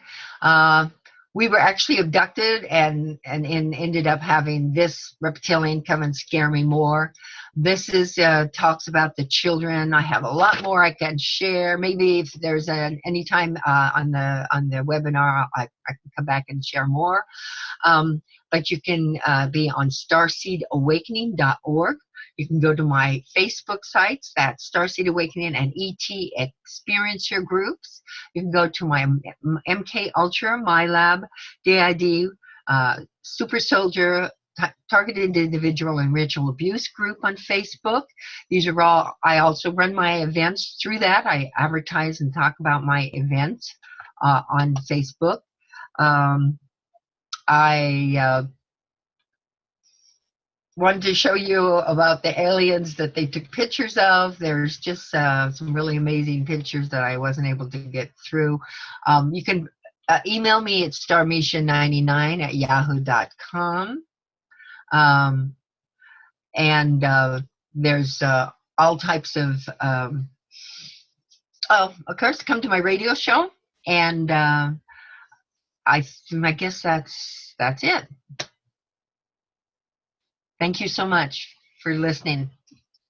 Oh, thank you, Misha. That was wonderful. Man, I made a lot of notes because that was some stuff that I've experienced as well. For now, I want to introduce Jonah Bolt. He will be hosting our webinar, being our MC, for the remainder of this event today and also tomorrow. And Jonah is currently a CEO for Starseed International. Hello, I can hear you, Jonah. He's the CEO for Starseed International, founder of a nonprofit, the Starseed Society, working to awaken higher consciousness in his fellow Xers generation. Jonah also hosts a radio show called Starseed Radio at starseedradio.com. Welcome, Jonah. So glad to be handing over this wonderful event to you. Thank you.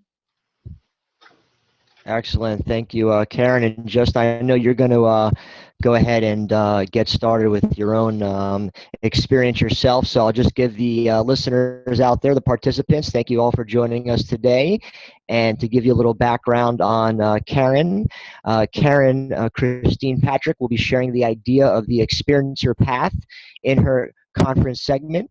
After a number of years of daily contact, much in the form of clairaudience, automatic writing, Karen was given information about the transition to paradigm galactic, or how humanity is going through growing phases to become a mature society, worthy of joining its galactic neighborhood.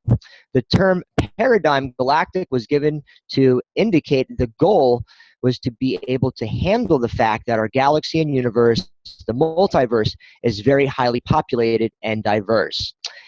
In 1979, Karen had a significant UFO sighting of a craft, which I'll have her tell you about. I'm not going to read the whole thing, but she's also part of a number of paranormal groups, an admin on the Facebook group for Earth Anomaly Research Society, which has over 5,000 members, sharing information about anomalies such as pyramids, megalithic structures, crop circles, sinkholes, ancient ancestors, psychic phenomenon, and contact stories of all kinds. She also is a co-host of our Aquarian Radio, so you can Google that, check that out, interviewing leading researchers and people with extraordinary stories to tell. And her new audio essay show, I Am Observing, is about using mind tools for positive personal outcomes in the discovery of the self and the cosmos. And with that, Karen, take it away. Thank you so much, and thank you all again for joining us. We'll be back. And Karen, you have the floor. Yeah, I'll just get right to it. I really believe in something called the experiencer path. And that is the path that is happening both personally and collectively. And I'll get to it here. I need to start my my presentation. So this is really going to be fun. Can you see it? There you go. Yes. Okay, and I'm trying to, do you see the entire screen, not just a little window there that's, I can't seem to lose there. Okay, there, I got it up there. All right, good. Thank you so much. It's the experiencer path, which I think is very important to note that it's not just individual experiences, but it's also a collective experience that's going on. So as humanity has been on the path of embracing diversity, one last minority is still unrecognized: experiencers. Untold millions of people are experiencers, witnesses, contactees, and are ridiculed, marginalized, harassed, and verbally attacked regularly. Each experiencer contends with the fact that his or her experiences are discounted and extreme social pressure comes to bear with the intention to utterly silence his or her voice. The question is why? I think it is because our collective experiences challenge a long-standing system of control, the rule of the few at the expense of the many. This power elite has played itself out, has had its chance, but the marker of mature planetary leadership is to provide for each and every member adequately, to provision each member with adequate housing, food, water, healthcare, education, and to see to it that each person can develop his or her highest potential. Humanity has been isolated, and in this isolation has become resistant to change, resistant to altering habits of the mind. Therefore, I believe that some protocol, some map has been created to integrate humanity into Paradigm Galactic. Many worlds have been aided in this awareness. Paradigm Galactic civilizations know how to assist hierarchically managed worlds, and that's exactly what our planetary government system really is. I think the protocol is to let as many beings that are able experience many different aspects of the idiomaterial existence in dimensions near to this manifest reality. I call this the experiencer path to disclosure. Interaction with extraterrestrial civilizations is comparative anthropology. If we find out that other civilizations manage their resources better than we do, that is threatening to those who manufacture scarcity here on this planet. The ravages of war, non-renewable energy sources, planned obsolescence, privatization, and degradation of resources, the soil, the water, and the air, are all facets of manufactured scarcity. Units of money count the scarcity. If a resource is abundant, it does not need to be monetized. We are being guided to transition to an abundance-based society because the planet can no longer sustain this addiction to scarcity thinking. Experiencers are being helped to be messengers, guides, agents of change, being given the context necessary to understand the upleveling of humanity. There is a long-standing protocol in place to introduce us to Paradigm Galactic using the experiencer's path. It is only our consensus reality show, that's what I call it, a matrix view now programming us through controlled media that suggests our experiences are aberrant or abnormal. Through the investigation of the testimony of others, I think it is revealed that the experiencer path, that it is the experiencer path that constitutes disclosure. Almost everyone has had a paranormal event. So common it should be considered within the normal range of human experience. Without context or because of marginalization, those experiences are mislabeled paranormal, weird, strange, bizarre, anomalies, etc. The conclusion I have come to on my journey is that the metaphysical events in my life are instructive, enlightening, intriguing, useful, mysterious, yes, but I wouldn't want to erase them from my memory bank for anything.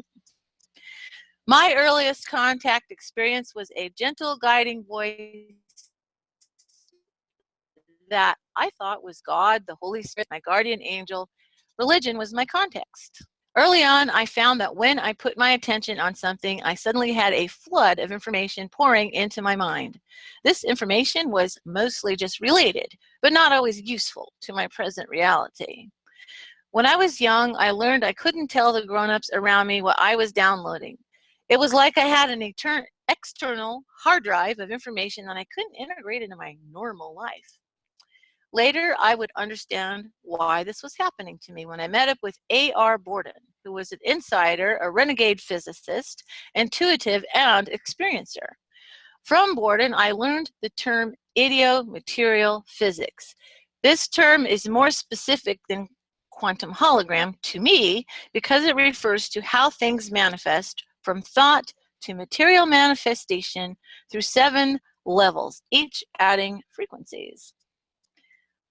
What that means is that underlying each discrete or individual material object is an algorithm made from thought, an idea, or the ideo aspect. Idiomaterial physics is related to the quantum hologram in that this is a physics of energy rather than particles, but starting with thought potential. The concept that the quantum hologram is manifesting within the medium of consciousness is powerfully instructive.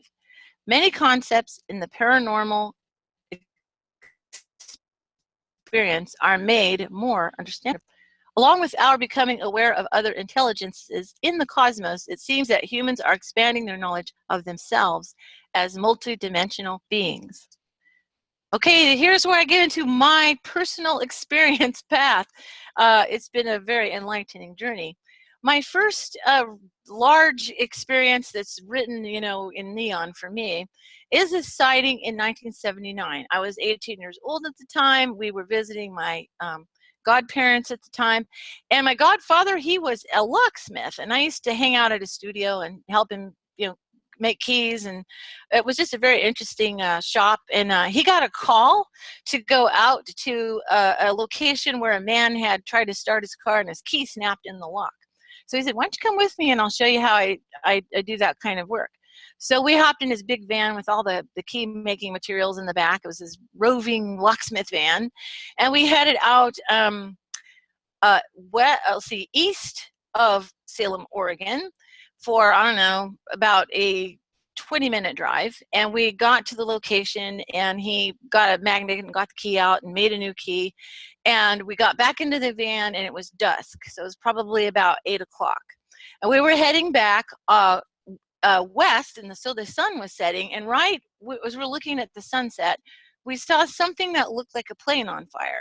It had a peculiar orange and pink lights on it. And as it got closer to us, it was coming over us, over the highway, paralleling just about the height of when you see a small plane that gets ready to land at an airport. And what happened was the as it got closer and closer, we began to realize this was not an airplane. It's been a long time coming for me to sort of explain the shape of this craft, but it was basically a star tetrahedron shape. So it wasn't anything aerodynamic that could fly normally. It was moving faster. We got out of the van, actually, and he turned off the engine. And basically, it was completely silent. It was going faster than like a jet plane would go. It had these pink lights, and this is what I understand as an image from the Rendlesham Forest sighting, but it was close, you know, very close. It had pink lights on all the points of the star, as it were, and it had a glowing red center.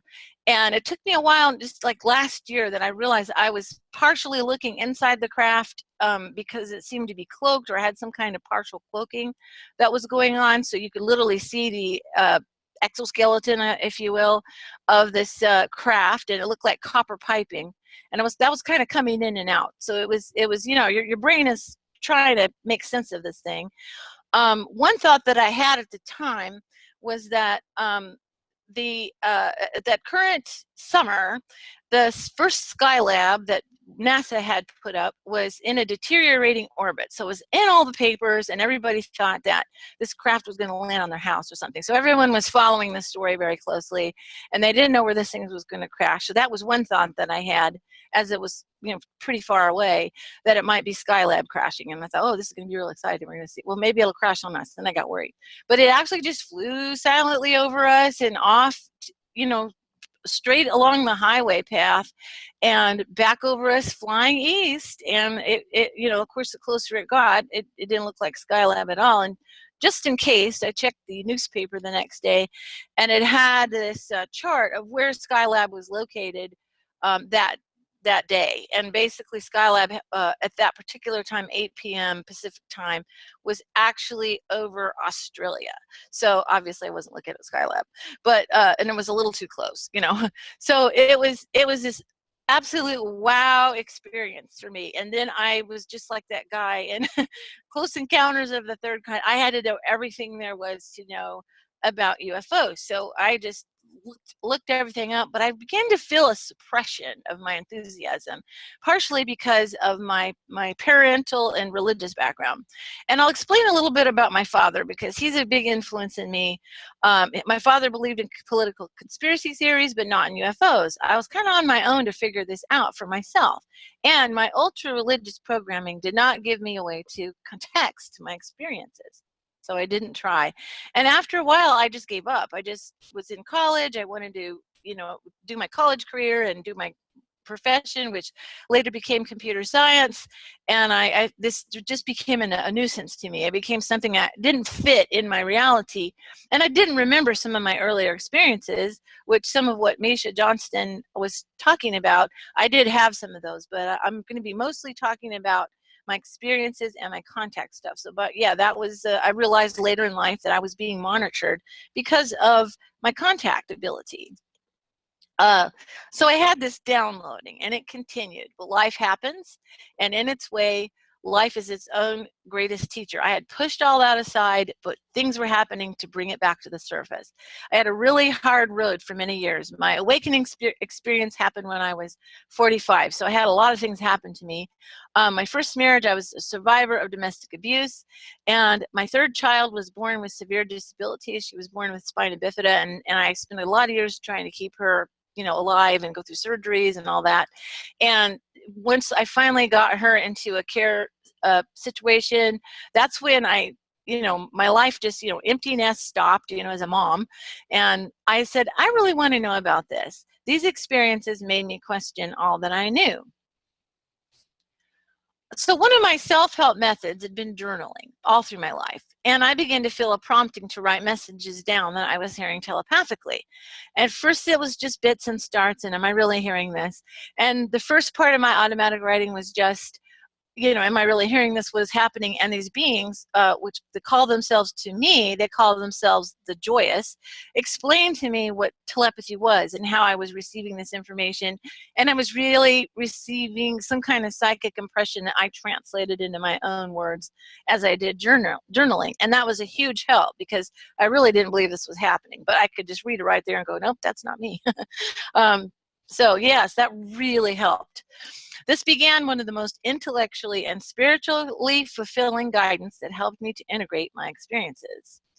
Okay, so at 45 years of age, I know Misha talked about implants. I actually had an experience of the implant breaking, and it was suppressing my ability to understand this stuff. And this is when all of this flooded into me, and I became aware that I was telepathic and could telepathically make contact. As I expanded my awareness, I also explored the buried by culture indigenous part of my family. My father is from the Cherokee background, and my mother has Potomac Indian in her background. In those cultures, being psychically gifted or being able to speak to ancestors or spirits was a valued ability. In fact, the first beings I made contact with were native ancestors. The first, a spirit calling herself Grandmother Wheel, and I can voice channel her by saying these words, these keywords, the wheel turns. And she was an amazing being that has helped me understand the divine feminine.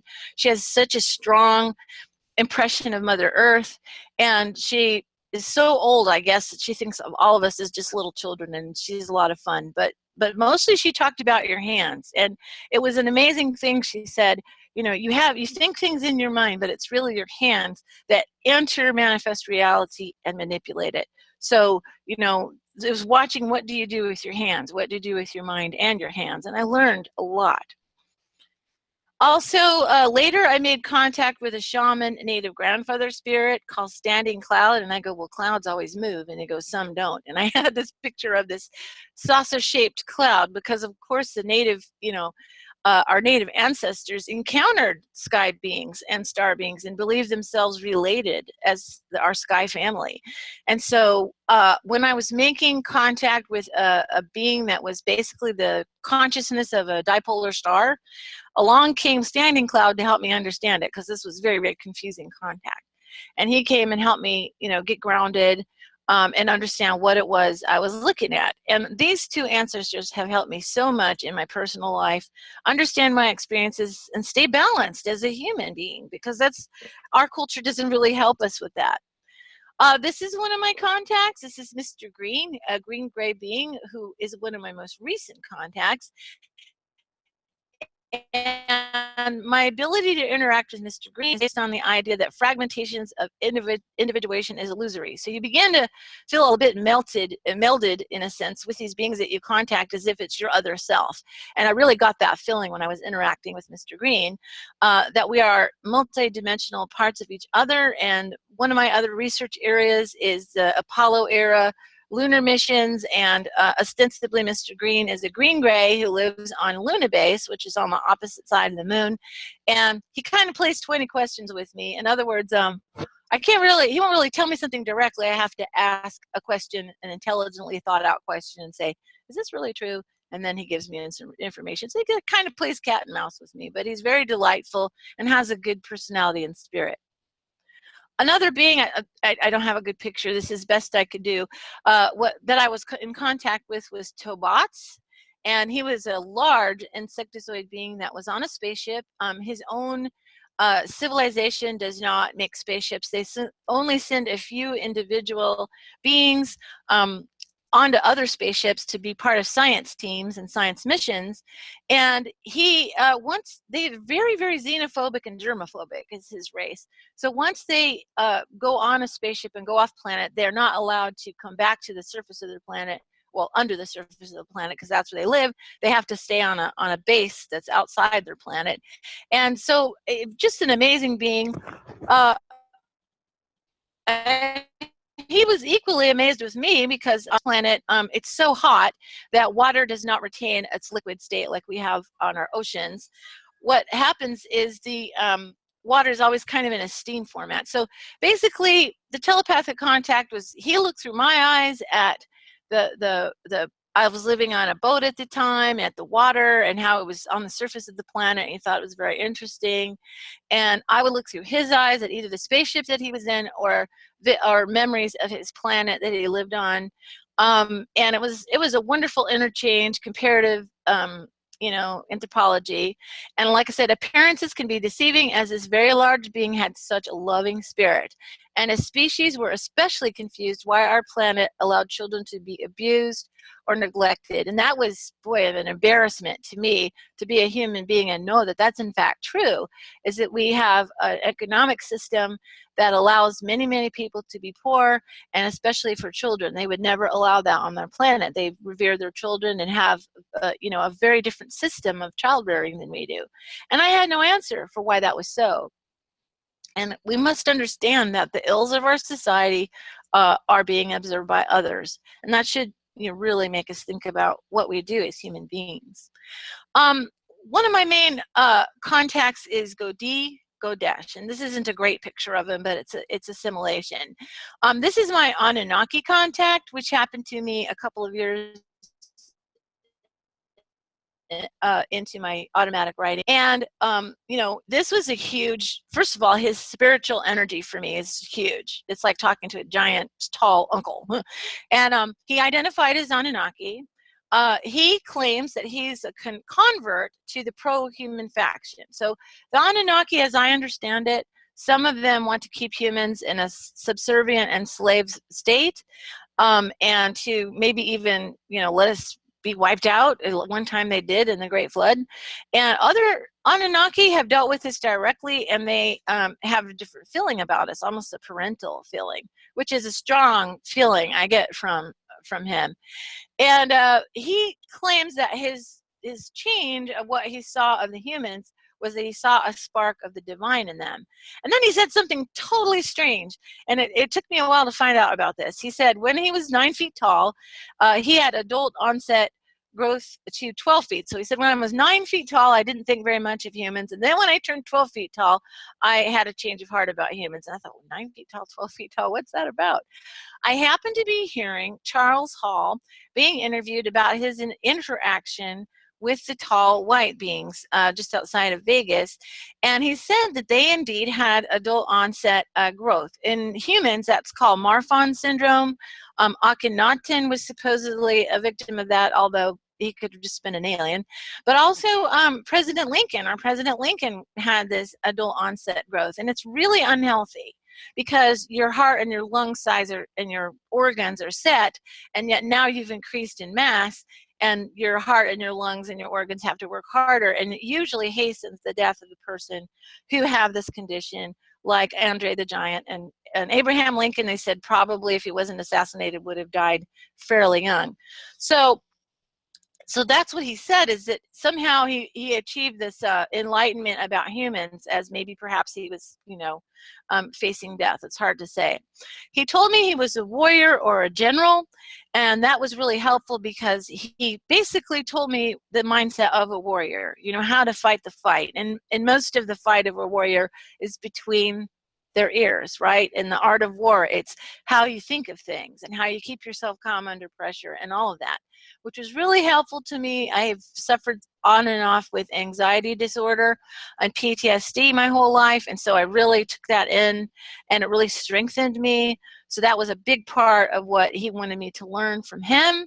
He said he was a direct ancestor to me. He wanted to call me my little daughter because, of course, I'm little. I'm only 5'5", and I said, no, I'm not digging that. So he calls me little sister. And so even I can voice channel him, and when he's talked to other people, he says, be careful with little sister, or treat little sister nice, and it's pleasant. I know I'm a relative of some kind. And I think the other thing that was really important to me, being a domestic abuse victim, was to understand the divine masculine, because I had really warped, fractured views of the divine feminine and the divine masculine, and that balance that needs to be struck. And I learned so much from Godi Godesh, and I found out his name. Godi means warrior, chieftain warrior in the old Nordic languages, and Godesh in the ancient Hebrew language, or Kadesh, means set apart one, or holy, or to be set apart, something that's special. So even his name that he gave me was something that I could go to town researching and learn so much from. I was told in my automatic writing that I had been impeded in some way, and that I was being accelerated in my awareness to be where I needed to be for my mission. And boy, howdy, that was true. What happened was I had this incredible up-leveling. I had this acceleration of downloading, and it was amazing and enlightening, but it was also kind of difficult, because as soon as, even while I was waking up, things were flooding into my mind. Even in my dream state, I felt like I was going to night school, university.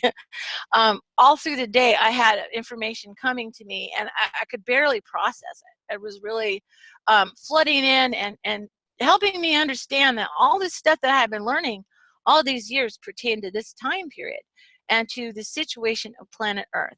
And so, yeah, I absolutely went through this kind of process, as many people have told me that they've been through too. And it starts with, we are not alone. We have never been alone in the cosmos, which is a comforting thought and perhaps a little scary at the same time. But generally speaking, I believe it is a positive thing, as there are negatively service to self beings, just like there's negative service to self human beings. So, generally speaking, though, it's nice to know the cosmos is filled with positive and mature civilizations. The universe is more complex than we are told by the leaders in our collective. They don't tell us anything. And we're shown by media and society something I call the consensus reality show. And consensus reality is, we all agree in these principles of what reality is. Unfortunately, in that agreement, anything psychic or ufology or exopolitics or contact or abduct, any of this fringe stuff, that's exactly what they say. They say it's fringe. And it's show. It's media driven. It's driven by a media that is the mainstream media, or lamestream media, as some people call it, basically to show us what I think is kind of a boring worldview, where you know, you can indulge in all the fiction you want to in baseball and sports and, you know, anything you want to keep your mind off the fact that your reality is a bit mundane and you got to go to work every day and you suffer through trying to pay all your bills. And, you know, they'd make, you know, all this information an escape. And then you have, you know, programs or television shows or news things which push all of these paranormal experiences off to the edge and say that's weird, that's strange. It's a genre, the weird, the strange, the paranormal. And people who have those experiences every day, like myself and many of the people speaking, I like to say all my normal is para. You know what I'm saying? All my normal is paranormal because I'm having experiences at kind of this low-level hum of contact and downloading all the time. And then when I meditate, often I get into those times of you know, interacting. I did some of that today and yesterday just to be ready to talk to you. And it's, you know, it's basically going into the INNERNET, internet, going from inside and then into the broad external and then connecting with the, you know, basically our internet is a mini-me version of the real interconnectivity of beings. And we're being taught how that works by our technology.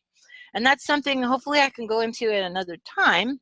And they're taking space and they're making it fiction. I mean, most people, I'm just old enough to remember the Apollo era. And, you know, it was all on television. It was all a television program to us, the greatest show on earth. So, but kids, people younger than me, this was fiction to them. It was back in street, might as well be, you know, some other historical event. One thing I would say is much of the fiction that we connect to, particularly science fiction, is actually been, the writers and the producers have been tipped off by either the secret military or by being contactees or going to channelers. They've been tipped off to what ultimately is galactic history, but it's being shown to us as fiction. And our history story has plot holes in it. The history we get in school, the history that's the mainstream history, omits an awful lot. Often we also have a family history. You know, I have a few family members I've been able to get into this psychic topic with, and now my grandmother and my mother, I've been able to get a bit of the psychic history of our family and find out from our Native American and Irish, you know, combo of DNA, there was really a lot of abilities that were, you know, squashed because it was uncomfortable for everyone around them. But we actually are a family that's very in tune. Our DNA, we have several family members who pursued this. I'm one of them, to know, you know, just that family history. But also our, you know, run-of-the-mill history, of course, is written by the victors of all the wars, and it's slanted that way. And they want to give us, first of all, a very truncated history. There's a whole galactic history and then Earth history. There's a whole bunch of things that happen before either evolution, the millions of years, or the creation story. There's, you know, a third option. There's galactic history. And we're being informed by our science fiction about galactic history. I've delved into this. I know that the Star Trek universe is somewhat reflective of this history, particularly the Prime Directive, which is why we're being introduced to all of this very slowly. The saga of Dune, I believe the spice, and I researched this and asked a researcher named Dan Winter, spice is monoatomic gold. So take that and run with it, because that's a very interesting part of the story. And it does pertain as well to the Anunnaki. Star Wars is also the history of the Orion Empire. So, you know, the Empire, right, strikes back. It was the Orion Empire. So it might be a, you know, a creative licensed version, but that is the basis of the story. And I hope you look into it, because the real history of humanity is far more interesting in the fringes and the alternative. Okay, as Misha clearly demonstrated, the military has the keen interest in experiences though they would deny it. And I was recently, well, I live in New Mexico, and today I'm coming to you from the Pacific Northwest. In New Mexico, I went to a MUFON meeting, and I heard the speakers on the topic of, is the military investigating UFOs? And these were mainstream investigators, and they said no. And I was like, I don't think that's true, because I had many, many instances of interference in my work, computers going down at weird moments. Misha talked about her phone going dead. I've had my phone have weird noises on it. I've absolutely can say from my own experience that I'm very interesting to them, as maybe some of you are. And many experiencers know they're being handled as assets under management. And I'll explain that term. What that is they're going to give us a disclosure, but it's going to be a controlled disclosure. They're going to tell us what they want us to know. And it's experiencers who actually know what's really true. And if in case they flub it up, in case they get it wrong, they keep us on hand to get it right. I do believe that's what an asset under management is. So many of you wonder, like, how am I even alive after some of the scare-raising incidences I've been through? It's because you're being held in reserve. You're being protected, maybe even feel the protection. I have definitely felt the protection of my beings and my guides. And as a result, I'm here for a reason. About 2 years ago, I had an experience. One of my abilities as a psychic is knowing when family members were going to pass away. I was a caregiver for several family members, and I found out it was my turn. I felt it. I could see it almost in my mind. And an intervention happened, and I'm still here, and I really believe it was my guides saying, you're not done with your mission yet. I'm going to help you. And our guides have instigated, the government, the secret government, has instigated programs to keep us in the fringe zone, to keep us off base, but there's no stopping our reunion, because it truly is a reunion, with Paradigm Galactic, our families in space. We can cultivate the knowing, the shared realm of thought and ideas, and take on the quest we have been given. And my guides have given me wonderful phrases to understand ideas and to use tools of the mind. And this is one area that I feel that what the downloads are for, is to begin to give us tools of the mind to shake ourselves out of allegiance to the consensus reality show, and to help us, get our minds one by one, get those strings off of us like we're puppets, to cut those strings. And one mind tool I learned is the quest I own. And one of the things that the world runs on is question, answer, question, answer. We have experts, we ask the question, we get an answer. But this type of question is the open-ended question. It's the question where you get the information and you refine and you ask better questions. And the basis of that philosophically is Socrates. That's what he would do. He taught by asking questions, and that got his students to think for themselves and to look into themselves and look around them and to answer their own questions. And part of this, the quest I own, is the answer. And I swear to solemnly tell the truth as best as I can. An answer kind of forces an end point, really. You know what I mean? An answer is, the best that I know up to this point. It's and swear, I swear, and swear that this is so. Oftentimes we get shoved into a position of, as we begin to share our experiences, that I've got to have all the proof and all the answers right now for somebody who's skeptical and questioning us, but we don't. We're a work in progress. We're still trying to understand it. And the people who are demanding an answer or demanding proof, those people are doing something that I've called the credibility maneuver. So instead of just hearing the story, which is just your story, right? It's just what you're seeing. They start to question your credibility. And I know a lot of experiencers have felt this, being under the microscope and being a little tiny microbe on the slide feeling when they've talked to other people. And one thing I would encourage is know as much as you can about your own story. And the goal is to become an integrated experiencer. And what that is somebody who knows, who's integrated their experiencers into their personal life to the point where they've got confidence and nobody's going to tell them how it is. So ultimately, I believe our bodies are vessels of an internal spirit, learning and growing in awareness, initiating from source, experiencing, and ultimately returning to that infinite intelligence. And this is going to be the end of my slideshow, but I'm going to spend another minute on that credibility thing because I went through quick. And as my guides always say, and I always write this out in my automatic writing journal, thank you for this interaction. And that is my email. Anyone can email me. I'd be glad to talk to them. I'm going to go ahead and stop the share.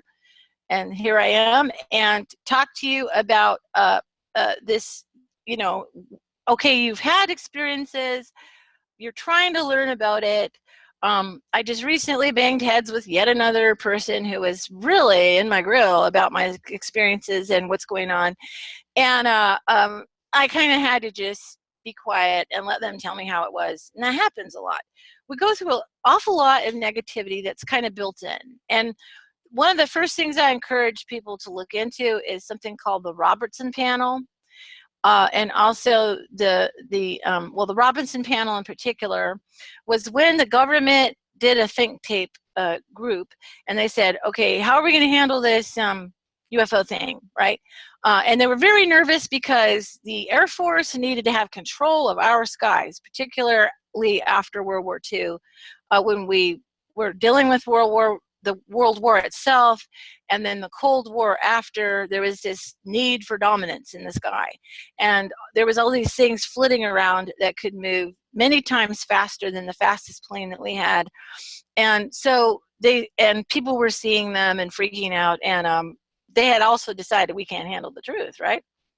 So they did this panel, and they decided to dispel the UFO phenomenon and marginalize it. This was a planned event, and it was coordinated with the military and our media, our consensus reality show. And what they did was, began to create a script. And you've all seen it. Let's say there was a big UFO sighting in your town, something like what happened to Phoenix with the Phoenix lights, okay? They'll put that report at the end of the broadcast with all the color stories, like the pandas gave birth and the latest, dance craze and all that sort of thing. They'll put it at the end, and they've been very serious about the news and very serious about the weather and kind of happy about the sports. But they put that at the end, and their tone changes to an incredulity, and you've all heard it. Okay, so let's hear what this report is about. Somebody saw a UFO. Let's hear that report. It's out of this world. They have all these puns and statements that they make. And they make jokes about little green men, and they will play some kind of theme song from either the X-Files or Star Trek or, Outer Limits or something like that, and just kind of joke it up and laugh about it. And I call that the treatment. It's the media treatment to make light of what probably was a profound experience for someone on the ground, whoever the witness is. They try to make the witness seem a little crazy or off, or they'll make fun of their profession if they were a farmer or, something like that, if they weren't, a first responder like police or a fireman or a military person. And they're always looking for credibility, and they're always being skeptical. And that's fine. That is a particular modality of exploration. People in ufology are in that process of trying to scientifically investigate that, and I respect that. However, we're 60 plus years out from Roswell, and I recently went to Roswell this last year and was at the museum and saw all the exhibits, and it's like, in 60 years, this is a statement they made at the beginning of the Obama administration, or the second Obama administration. They made a statement that there is no credible evidence that there is UFOs. Well, thank you so much for all of us experiencers. Thank you for giving us nothing. So you know what? They've discredited themselves as far as I'm concerned. I think the ball is rolling for an experiencer movement. And as I begin to look at the pattern of contact, I realize we don't have to have the government tell us anything. Half the people would not believe whatever president told president told us anything, because he's the wrong party, right up there, you know. But after this election, whoever it is, whoever's the president, if they get told to disclose, half the people won't believe them, you know, just based on how elections go. They're so divisive. But the thing about it is, if we get a personal experience, so I even think a person is an experiencer, of course, if they're a contactee or an abductee, but even if they just saw a UFO. In my process of understanding experiencers, I've talked to a lot of people. Sometimes they've said to me, "You're the first person I ever talked to about this." And they just saw a UFO, and it just blew their mind, because they thought they were watching a satellite, and it does a 90-degree turn, and they know that's not possible. Or even a closer sighting, and they would tell me these stories, and they said, "Don't tell anybody," you know. So I don't. I honor that, you know, till they're ready to tell it for themselves.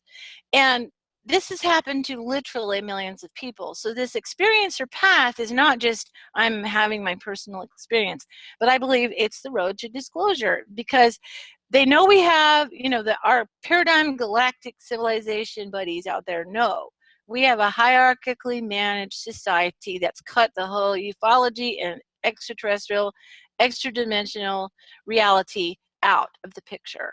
And so as a result, they've got to come about it a different way. And we've got to realize we're not the first planet this has ever happened to. It's our first time, in essence, in this, you know, part of history.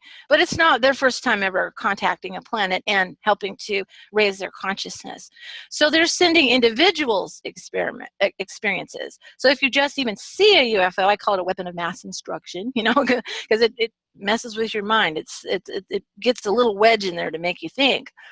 I also consider people who are not considering themselves experiencers, but they're researchers and they're looking into it, because they are looking at the evidence. They can be skeptical, that's fine.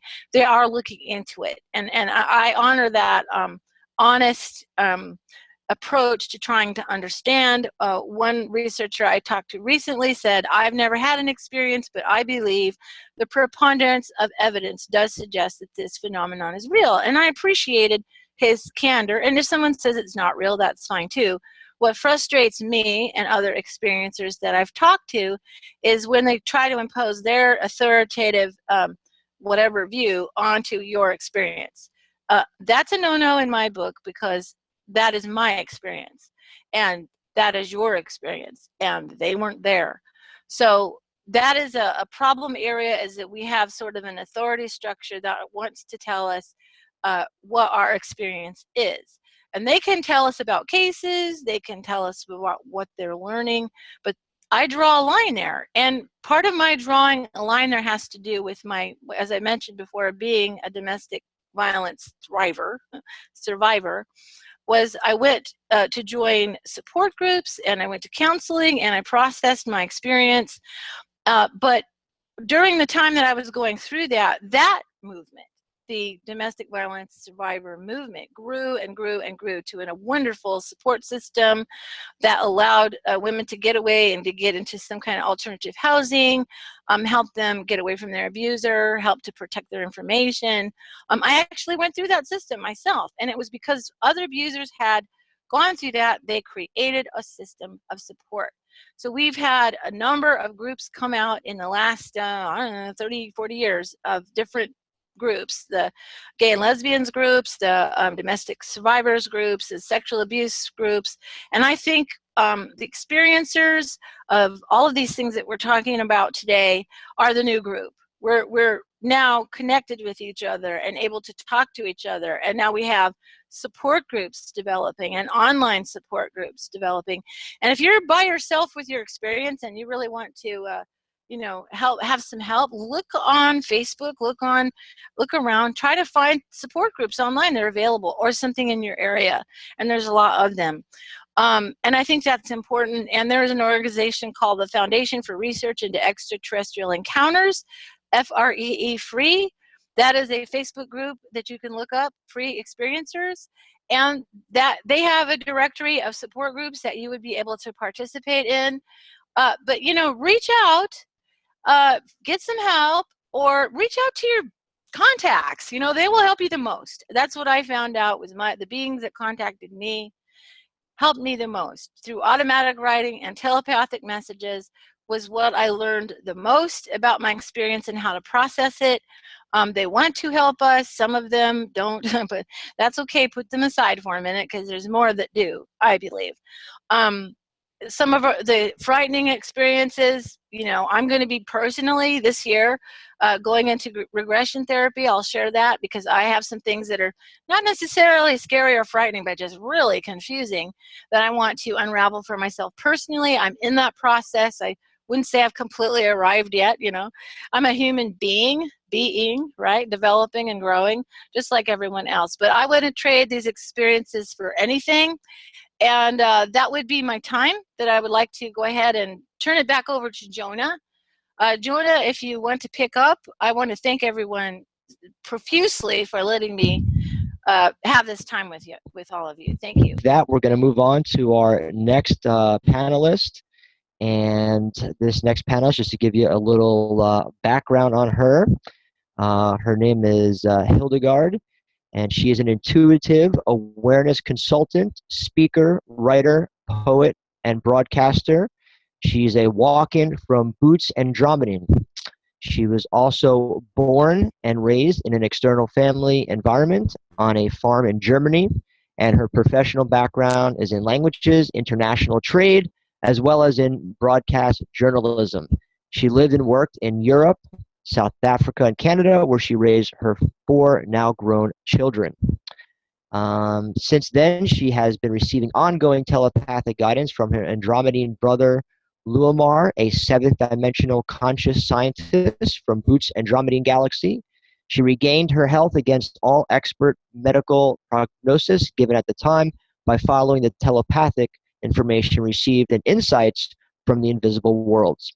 Hildegard has also complete trust in her Andromedine source for her health, and that of her family came about her from following Ashtar Athena's and Lumar's ongoing input, most of the time against the recommendations and common practices of the world around her, medicine, social education, and religious systems. And with that, I will now bring in Hildegard, and let's see if she can hear us. Hildegard, can you hear us? Are you there? Oh, you're there. Let's see. And now you're unmuted. Welcome. Thank you so much for joining us today and for your service. And I'm sure I, like everyone else, is excited to hear your experience. And you now have the floor. So thank you again for joining us. Great. Thank you so much. Yeah, as mentioned, I walked in from Andromeda, and that happened 24 years ago. And I hope you can see my screen here. About 24 years back, I lived this typical middle upper class lifestyle in the suburbs of Toronto, stay-at-home mom with a corporate executive husband, 3 little children under the age of 6. And during my pregnancy, I was 200 pounds heavy, lost a ton of weight, and had many fainting, collapse kind of experiences. And during those events, I got in contact with Andromeda for the very first time. So Andromeda, the planet where my essence originates, apparently is Boots, or Bootes, as we pronounce it in German. It's also called the Herdsman. The biggest star that we know is Arcturus, and many of you might be aware that the Arcturians have the biggest cosmic firepower, but they have also very powerful healing abilities. And in the process of my walk-in experience, I came in touch with the healers from Andromeda, not necessarily the blue-skinned healers from Arcturus. However, here in this image, I want to illustrate, because I have a bit of a challenge getting visuals for what I was able to see during these near-death experiences. And the image shows that, you know, the body lifts out of the body, the energetic body, and I was in a moment of darkness, and suddenly there was this iridescent light. So I saw the body, the physical body, and saw all sorts of other realities at the same time. But what stuck in my mind was this brilliant light in the distance. And it was weird, like from one moment, like a theater curtain closing, the reality that I was in disappeared, and I entered this light. And in the center, when you look at this image here, in this center point, there was this voice, and the voice was communicating with me telepathically. And for a moment I thought, oh yeah, great, I'm dead, hooray, no more doctors, no more examination, nobody tells me I'm nuts, what is going on in my life is not happening. And I wanted to initially cover my eyes and ears. I don't want to hear what they're saying, I didn't want to see the light. However, I realized I had no body, and suddenly I got really excited because I thought, wow, this is really cool, especially since the voice in the distance was saying something that I was agreeing with. I can't really repeat verbatim what was said, but I had this feeling, yes, this is awesome, kind of a sensation. And I had this massive cashmere sweater, kind of a hug, embrace, and then a conversation ensued. And shortly thereafter, another one of these sensational hugs, like I'm chasing down woolen sweaters or anything soft in this dimension. I've never really found anything that awesome. So it was after this exchange, I'm coming back into the body, and I was told, you're now going from the 3D and bringing that energy into the third dimension. And what happened was, it looks easy here on these pictures, the invisible world animates the visible world, yet my body didn't really have that perfect aura. The physicality was rather torn apart. As I said, I was in my early 30s, 33 at the time, and I had these 3 little children. The body had been constantly sick. I had fatigue.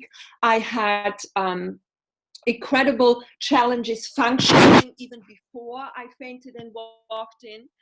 And so I had the assurance from the telepathic voice that was hearing in one ear. He called himself Louis Marr. I have to come here into this planet to raise these children to the light. Like I was in my head arguing after coming out of this unconscious state. What's going on? Who are these people? What are these people doing? I really was totally disoriented. And the clear message that came through Louis Marr telepathically was, I'm here to raise these children. I will want for nothing, but I will get everything I want.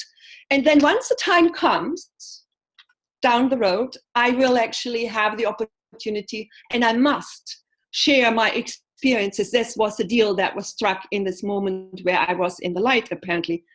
And initially it felt good to me, but my logical databases, let's put it this way, did have trouble integrating what had just happened and how it then to integrate into this third dimension, which there was nobody out there I could actually relate this to. In fact, when I started to speak about this, that I was told, well, I'm a walk-in from Andromeda Galaxy, is a 7-dimensional energy essence, which is actually part of my soul essence. The previous one had decided to leave at 33.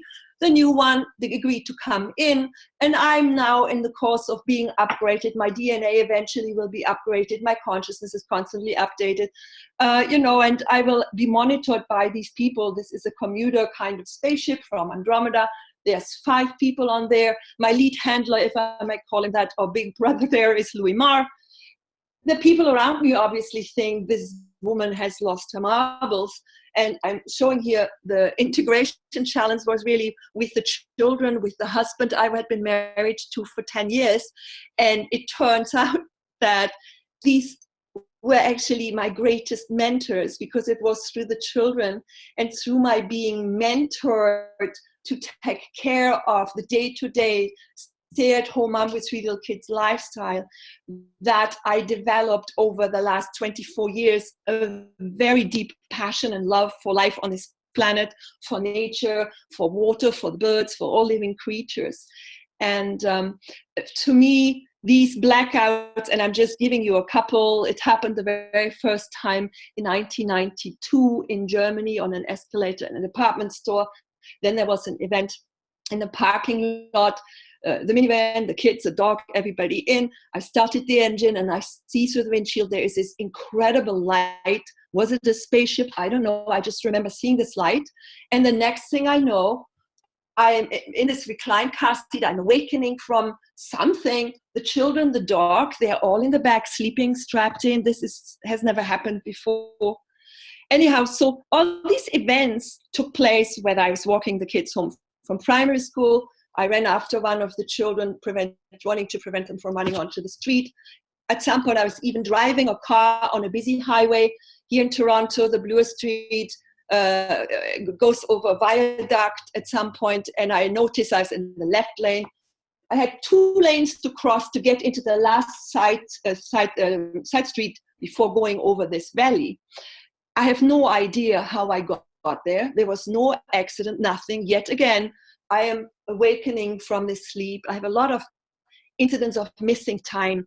And again, I don't recall all of the fating spells. I don't recall a lot of what happened. There were car accidents. I was in a house fire in 2003, which again, there was this invisible something, like there was an invisible hand leading me out of that burning house. I have no idea. I just really concur with a lot of the previous speakers. There must be protection for some of us experiences, because really a cat of 9 lives, I think, is nothing compared to what I've experienced over the last 24 years. And that I find very exciting. In one of my fainting spells, I was surrounded by 12 beings. I was told they are from Andromeda.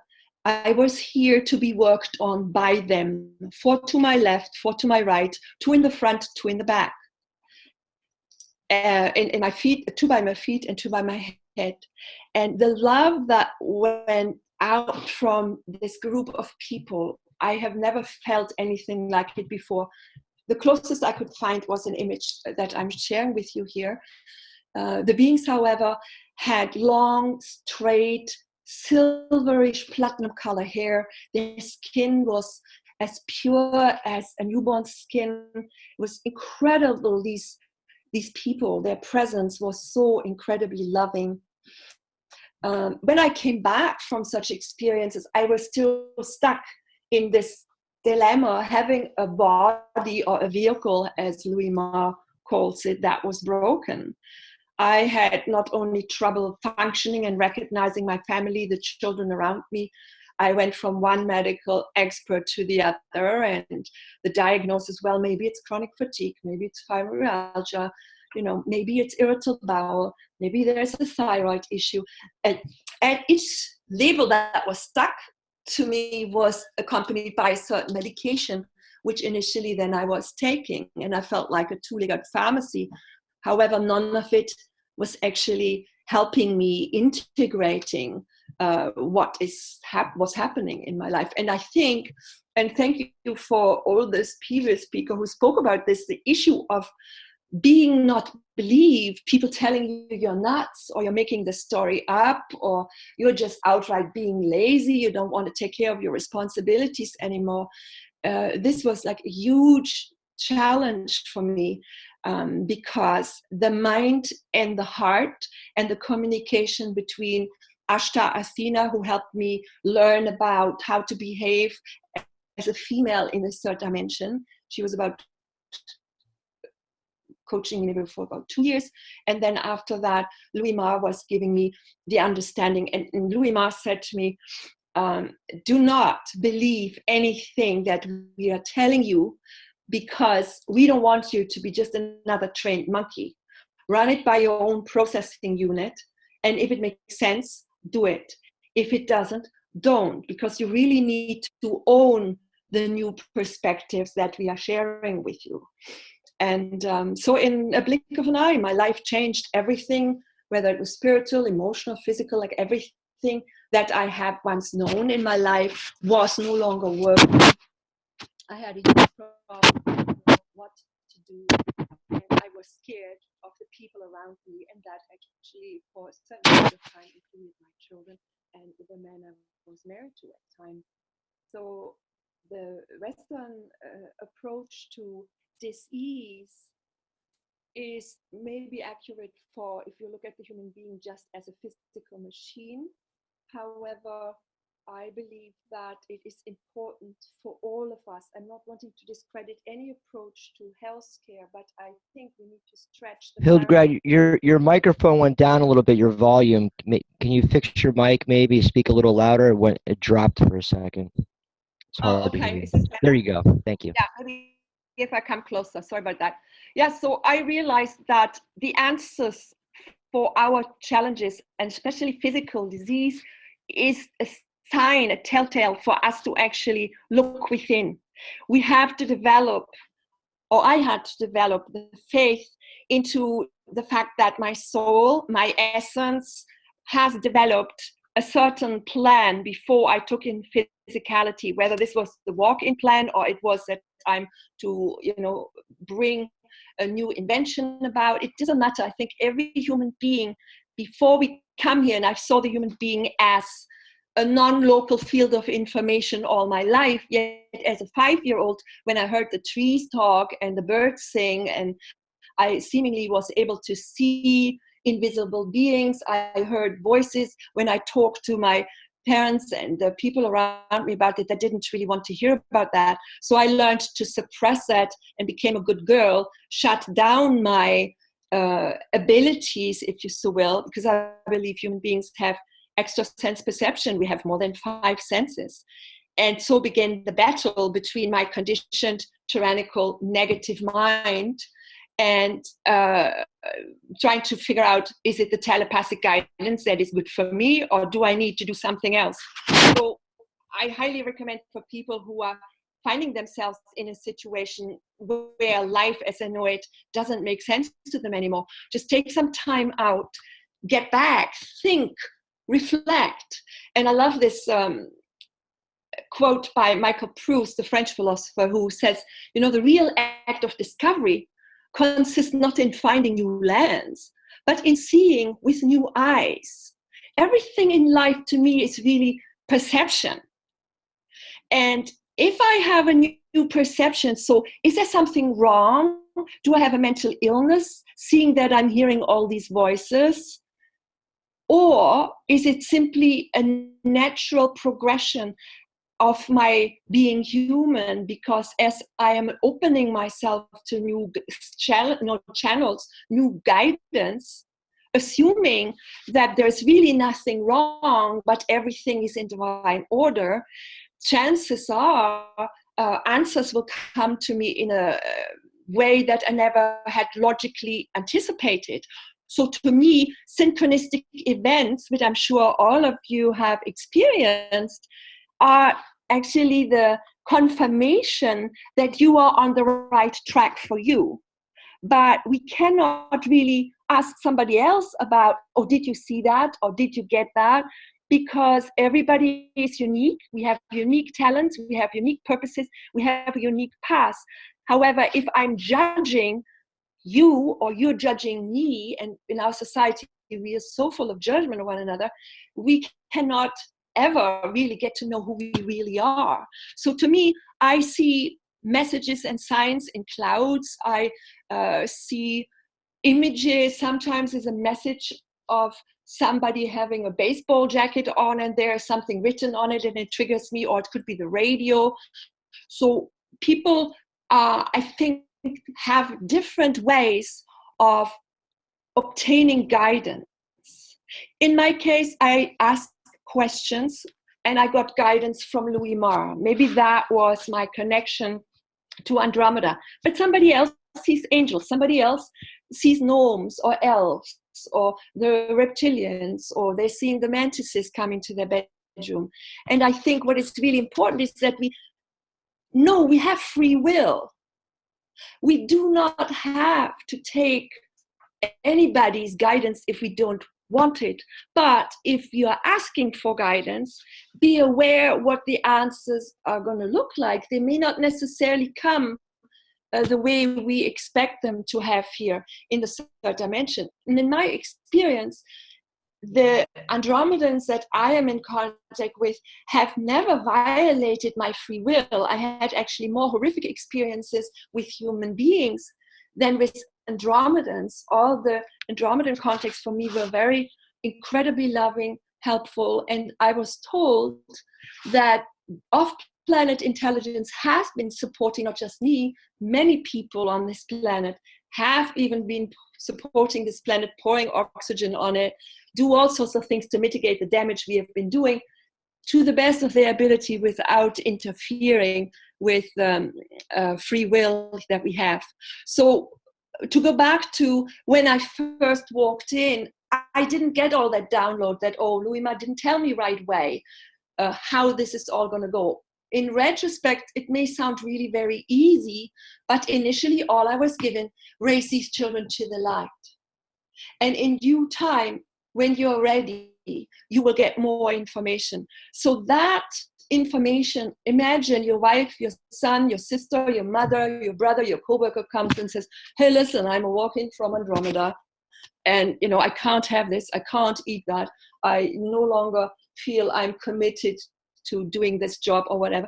It caused upheaval. So if anybody listening has upheaval and chaos in their life, and we certainly have, apparently from what we know from the media, we have chaos on our planet. But I'd like you to take a look at it this way. It's a good thing, because it shows to us that we have turmoil within ourselves. We cannot just go and say, oh, somebody fix this. Let's get a decent politician and sort this mess out. I believe the hope for the future for us is to really turn the gaze inward and understand that as long as I don't know what makes myself tick, as long as I'm at a loss for what am I to do next, and I don't want to change my ways, and I don't want to take the guidance that's coming, and then if I have guidance, I don't develop the courage to actually step out in the unknown and make choices that our logical mind cannot foresee how they're going to turn out. That takes a lot of courage to really trust yourself and then go beyond having logical data at hand, because most of the time we don't. How do you know what to do? And for me, I was in a spot where I had absolutely no clue. And what I discovered was writing was the way out. So I treated all these voices, all these contacts, whether it was my negative inner chaos in my head, or it was the recommendations by Louis Ma, or it was Ashta Asina. I took a journal. I went everywhere with a little notebook and a pen, and I'd write it down. And if it made sense a little while later, I would do it. So Louis Ma would tell me, I need to work on this vehicle. I need to detoxify the vehicle. I can no longer have this food. I can no longer do this. I ought to not vaccinate my children. It would be advisable for me to reconsider all the food choices I made. Like, these are very radical suggestions, and that, of course, upset the life that I've been accustomed to living up until this point. And it even got to the point that at some point, the guidance was, it's time for you to leave the city. You got to move to the country. You need to touch the ground. You're only touching concrete, and this is not a healthy momentum. I think it would be good for you to go to the bush. And sure enough, I ended up living in the bush for 15 years, raising the children in beautiful nature. So what needed to happen, though, for me to be able to make these drastic decisions? The marriage I was in, I had to leave behind. The religion I had been conditioned in, I was raised very Catholic. Catholics don't divorce. Catholics marry, do happy life ever after. I didn't do that, so I was a huge disappointment to my parents in that regard as well. And I realized that I have to stop beating myself up, because I was my worst enemy for a long time. And in the process of saying, okay, suspend judgment, forgive yourself for the actions you have to take that are judged by other people who have really no clue what's going on inside of me. Let it go. Surrender it all. Stop resisting. Just flow with it. Adjust your attitude. Be grateful for what is and what you are learning, and that you have what you have. And you are still in the process of figuring it out, but hey, I'm doing better today than I did yesterday. And so over the years, I discovered the more I was able to relax and let go and let God, if you so will, the more I was able to develop gratitude for just the smallest of things, my energy lifted. The coincidences came much more frequently, to the point that I'm going, whoa, how did that? I'm sure you know what it feels like when you suddenly have this experience where you're thinking, oh, how did this come about? Like, how did I meet all these incredible people? And the thing is, if you're ready, the teacher will show up. It may be the attendant at the gas bar, or it may be somebody you're standing in line behind at the checkout counter. They're not all coming in the picture of Yoda or saying, hey, I'm your next greatest teacher. This is not how it works. For me, one night, I went to bed. At this point, I was living by myself with the 3 little kids and the dog. And in the middle of the night, there was this grip on my shoulder, and there was no other human being around who could have awakened me. But I was told in French I should go and write this down. Écrit. And I took a pen and I started writing. And I wrote the story, Never Enough, the story of a planet reborn. And it is a story of what we heard earlier. John was telling us, yeah, well, if we keep this up, there's not going to be much hope. So this little heroine in the children's story, Princess Rula, she convinced her dad, he was fresh out of answers, didn't know what was going on his planet. There's no more sunlight, 3 hours of sunlight, the fish were dead, people suffered these unknown illnesses, and regardless of how much they invested in research and medicine, people got increasingly ill. So Rula goes out on a magical butterfly pilule to find an answer to this planet's problems. And she eventually connects with Grandfather Owl after having encountered all sorts of challenges. And Grandfather Owl says the answer are within your heart. And Rula has a panic attack. She says, what? I came all this way? And the point of the story actually is, do you allow love to rule your heart? Or are we going to be controlled and manipulated by fear? Guilt, shame, blame, judgment, criticism, jealousy, the need to control other people? Or are we able to have compassion, empathy, kindness? Are we willing to share? Are we willing to put people over profits? Or are we continuing on this track where, certain select few rape and pillage the planet, rape and pillage the individual's workforce, and the masses have to suffer under it, and the planet in this process, as was aptly described earlier by the presenters, is going to destroy this planet. However, I'm standing in it, and this is my mission.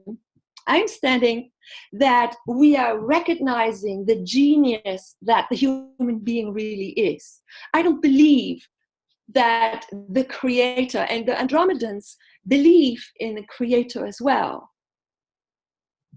We have the ability to create the reality we want. I have created unconsciously a life for myself that were bringing about dysfunctional relationship, illness to my body, unhappiness and sadness for everybody in my family. I created it unknowingly because I didn't know I had a choice. I didn't know I could bring love, joy, passion, productivity, abundance into the world. So I think it's important to sit back and listen and learn how our other senses, not just the 5 senses, but our extra sense perception is communicating with us on a regular basis. And we need to also know that when we make decisions, they have consequences. And I, as an individual, and at some point I was discouraged, I said, there's absolutely nothing I can do to make a difference. But if I develop the courage to use these little hunches, this idea, even though I have no facts yet, but I follow this hunch because it feels good. And then I learn how to communicate what I want, what I need, what I believe to others. And I give this little spark, this little light inside, a little bit of air, and let it grow. And I assert it. And I set boundaries around myself rather than allow my truth. I think there is massive hope, not just for personal miracles, but for a transformation of our collective consciousness And then when people have a different consciousness, they take different actions. And this is why I'm saying here, we have to develop a personal vision. It's not just for a corporation. An individual has to have a personal vision. The vision I had at the time was, I closed my eyes because my life was so upsetting and everything was upside down. I closed my eyes and I waited and I visualized to see what it would like to run on the beach with the children. My body would be so healthy that I could actually run again. And I made this my daily routine. Every split second I had, I closed my eyes and now I can visualize with my eyes open. I wanted to see this. I wanted to see my children graduate from more than just kindergarten. So great thinkers have said this before. And I'm very grateful that many passionate people came before us, because I think we all stand on the shoulders of others. And somebody said to me once, Hildegard, you gotta have seen it first before you see it. And I didn't get that initially. And to clarify this, if you have a vision and you can see it and you feel it and you charge it with this feeling, what would it feel like if I could actually go swimming in the beach, underwater with my children again? What would it feel like to actually see them be 10 years, 15 years, 18, 25? That energy is like an elastic band that helps you to push that situation towards yourself. And this is what you're seeing here. These are my 4 children. They are from 30 to 21 down now, 3 boys and a girl. 3 of them graduated from university already. And the youngest one is in her final year. I never thought that I would ever see that. So I believe very much that whatever guidance I got, whether he stuck the label Andromeda, I'm, in charge of the, Louis Ma said to me, he said, I'm in charge of 250 walk-ins. This individual apparently 750 Earth years young. He didn't consider him old, not even middle age. He had been involved in many of these walk-in operations before. And the reason why the walk-ins are sent to this planet, apparently that was decided after the first nuclear bomb exploded on this planet. And it was like, the kids are burning up the playpen. We have to do something. And how can we do that without going against the prime directive, if I might call it that? And that's when different civilizations, not just the Andromedans, have walked in, from what I'm understanding. People were coming in on different consciousness. You might liken it to, you pull out the hard drive out of your computer and put a new hard drive in, and that hard drive has different programs. And the reason why this is done, that then by people on the planet, they allow a different energy onto this planet. And that was apparently part of the reason why I am here. I had to learn different ways. I had to switch stations away from fear, away from ego mind, into the heart. I had to come and learn about compassion, tolerance, patience. And I had to learn how to be a good student. I had to learn to develop the courage to act upon my guidance. I had to learn to not be this control freak. I was the perfect workaholic before, because at age 5, I was shut up. I was not supposed to be the way I wanted to be, and I wanted to just be liked by everybody. So I ran on adrenaline, wanted to be perfect, live this ego, totally inauthentic life, which ultimately had me crash my physical vehicle. As Louis Ma told me so often, you must look after your vehicle. And if you're willing, and that's when eventually, when I really got it, saying, okay, I have faith in the unknown. The only constant in life and the only constant in the universe is change. Safety is not in the sameness of doing the same things all over again, expecting different results. So I have to adjust my beliefs, I have to adjust my words, I have to adjust my action, and then I get a new reality. And we can create this reality consciously, rather than being a victim of our conditioned mind and our subconscious patterns, which we may not even be aware of. So if you are noticing even one synchronistic event in your life in the last months or in the last week, know that you are on the right track. This is how the universal force shows you, we love you, we are supporting you. You know, to me, this is the ultimate Santa Claus. When you are, how did I meet Dr. Sasha, Lassen, and Janet? It was incredible. Coincidences are what make my day, and they happen now more rapidly than ever before. So I'm passionate about assisting people, whether you're a walk-in or you're dealing with other issues. Learn to listen to your heart, find out what your inner voice sounds like, and utilize universal laws for your benefit rather than have your old subconscious behavior patterns sabotage you. Now, very interesting a comment Louis Ma once made was, don't believe anything I'm saying, because much like ETs, much like on Earth, ETs may not necessarily have your best interest in heart. So you have to truly look at what kind of information that you're presented with, and how are your values relating to what is presented to you. And I'd never really thought about what my values were up until that point, when I was confronted with, let's take my guidance, but then don't believe what I'm saying right away. So the reason why I bring this up, I think, is important to really figure out how much of our day do we spend doing the things that we really value the most, because that's a really good gauge and seeing as to how true you are to yourself. I'm feeling super happy when I get to work with people, speak with people, be invited to speak somewhere, because especially when people then give me the feedback and say to me, hey, this really made a difference, it makes my heart sing. I know this is what my soul is trying to do. Do I have a lot to learn? Sure. I'm not as wobbly anymore as I used to be as far as my discernment and my intuitive guidance is concerned. However, I'm now standing on my feet and making steps.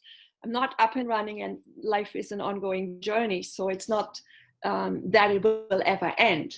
However, this is why I've called my company Higher Awareness. This is what I want Higher Awareness to be known for, because self-awareness, I have to know what makes me tick. I need to know, am I sitting in a stick shift car or am I driving an automatic? Do I use a PC or a Mac? If I don't know where I'm at, I never know which direction to turn to get to the direction that I want to go in. So it's very important to understand our inner decision-making processes. We have to know what our self-sabotaging patterns are. We need to differentiate, what does it feel like in my body? And the body is very instrumental in this. Is it my inner voice? Is it the guidance from Louis Ma? Is it an angel? Is it my deceased grandfather or grandmother talking to me? Or is my mother knocking at my door? Because much like you can, in the 3D world, open the fridge, you can switch on the microwave or the television or the radio, you can get all these stimuli. In the invisible world, you have all these different influences. And initially, for me at least, it was very confusing to figure out what's what. But I believe the human body is an incredible instrument, and we have never really begun to even begin to understand what we are capable of. So I invite you to embrace using your gifts. Mine are clairvoyance, clairaudience, telepathy, clairsentience. I was always told I'm too sensitive. And much later in life, I learned it's that sensitivity that is actually necessary to tune my instrument into the frequencies that I want information from. So I feel that when people speak, I get what level of consciousness they're operating on. I never really understood why I kind of felt, oh, I know so much about this person, and it did take me a while to figure out we can only express where we are at. So there's a lot in my consciousness that needs to grow and expand. I can't really talk about a lot of technological things about Andromeda. I just know that all my vital signs, all my moves, my heart rate, everything I say is showing up on a screen somewhere. I monitor it somehow. I know that my thoughts go faster than the speed of light. Like, these are things I get communicated from Louis Ma, but there's a lot more to learn. So I would like to have you consider that if you cannot communicate within yourself, you don't understand the communication from your heart, if you don't understand what makes you tick, it's very difficult to express and take a stand in communication with the outside world. So a lot of what I do is helping people figure out, how is my inner communication work, and then how do I communicate who I am and what I want and what my change needs and requirements are, and what I'm able to contribute now to the world. So this is a lot of what I do is also communication training. And in the process of discovering gifts, initially we feel, or it's possible that we feel frightened. I pulled back from the world for a while entirely. I was scared of everything and everybody. When I had the sight come on, I suddenly realized there were not a lot of people actually in their body while they were driving the car. And that was frightening me immensely. And then I realized I didn't have to look there. I don't need to look at somebody's colon unless I'm asked to see, well, what is going on in my body? Can you see something? Then I can share that insight. So to learn how to focus my attention was something that I'm really grateful for. The Andromedans seem to have this incredible ability to be laser sharp focused, at least when Louis Ma is talking to me. He has this focus that I just have no words to describe. What I was taught is humanity needs to instruct their head by their heart. Albert Einstein had this incredible quote here I would like to share with you. It says, the intuitive mind is a sacred gift to the rational mind is a faithful servant. So intuition is a gift. The rational mind is a faithful servant. We have created a society that honors the servant and has forgotten the gift. So in other words, we need to come from the heart, give direction to our head, to our logical mind, and instruct it to support us on the vision we have, the goals we have, and help us to execute the necessary actions to get there. If you find a clutch on the sidewalk, it's no use to anybody. However, if you happen to have a stick shift car and you engage the clutch at the right RPM, it excels you forward.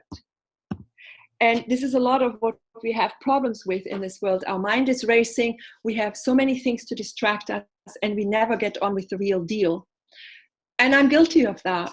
And I'm really glad and thankful to Mark Sorensen, a friend who came into my life early this year, who said, Hildegard, your story ought to be told at the Brantford Alien Cosmic Fair. And I'm going, no, I'm not going to tell my story because I don't want people to tell me that, I'm losing my marbles. So for me, it's a really great privilege to be here and share my story. And I thank you all for listening to me. At the Brantford Fair, something incredible happened. I shared my story, a little bit of what I've been sharing with you today. And afterwards, a lot of people came and said, thank you for sharing your story. Share your story, please. And you're encouraging me now to share it. And that's when I decided, I met Janet and Sasha there. And they said, Hildegard, you have an incredible story to tell. You should actually tell it. And so this is my commitment. And Louis Ma is saying, Shikakina lana tu ikata kikapuna manana isutaki kananana. He said, I thank you very much for taking the step forward and leaving your fear behind to now make you on the second part of your mission. You've raised your children well. Now comes the sharing of what you've learned along the journey. And I'd like you all to consider that you are all messengers. You all have a story to tell. You all have a gift to share. Nobody else can share it. And as scary as it may sound, and I'm sitting here a little bit uneasy, admittedly, because I haven't done this sort of thing before. And I'm very, very grateful to have this opportunity, because it gives me an opportunity to hopefully reach those also who are at home, much like I was way back then, thinking there is no hope, life's over, I'm such a failure, I don't fit into this society. I know what it's like to be a misfit. And when Louis Ma, I said it to him, I'm journaling like crazy, and I said, I don't know, what am I going to do with my life? The kids are now grown, what's next? And he said, you are the center of your universe. Every human being is the center of their very own universe. And with this comes a responsibility. And this image here of the spider web, Louis Ma told me, well, you have not really been told who you are. You had no awareness. There was like the wool put over your face. There was like a lock put onto the energetics of your planet. And that's why you guys didn't really stand a chance yet. But now, apparently, the lock is down and we are accessing information from way beyond Andromeda, even if we are tuning into it, if we are open to receive it. And I'm not mastering my universe, but there's a lecture I give called Mastering Your Universe that goes into the nitty-gritty of how I was able to survive. I love this picture of the space fabric. Somebody said to me, imagine a tablecloth. Every little fiber has a gazillion little dots on it. And each aspect of creation is one of those dots. And they all together make out the universe. And the human being, the physicality is this transmitter receiving station. And whatever I'm sending out, I'm bringing back. The scientists have now established that, the minute you change your energy, or Abraham Hicks says, you've got to be in your special vortex. You're drawing things to you much faster. If you're stepping outside your vortex because you're full of guilt, shame, blame, judgment, negativity, you're tuning in the wrong station. It's not possible. And Louis Ma explained to me that the universe is kind of like an apartment building with gazillion floors. There are multiple dimensions. And when we, the 3D people, set our playpen on fire, the way he put it, when I asked him, so why walk-ins? It ripples through. Whatever happens on Earth impacts all levels of reality, all dimensions, worlds that we are not aware of even. And the grid, the energetic grid is off. So we have abilities now. There are helpers there for each and every one of us if we are willing to open ourselves and listen and then integrate that guidance. So the fence is down, the planet is beautiful, and yes, it could very well be that more and more trouble is coming our way. However, I believe there's so many people on the world working on uplifting this planet out of the dark ages, that we stand a very good chance if we can bring about unity consciousness. Chances are we can transform this planet before it is too late. I personally am an eternal optimist. I believe we can rescue this planet. We can get it together. And what really struck me, in about 2013, I came across this book, the Knowledge Book, written by Mevlana. Her civil name in Turkey is Bülent Şarak. And when I opened this book and read a couple of pages, I saw much of what I had journaled in 1992 in desperation. So there's many books out there. Another one is The Revelatorium by Delano Vastar Livingston, which actually focuses on how creation functions from the 16th dimension down. It's an interesting book to read. Check it out.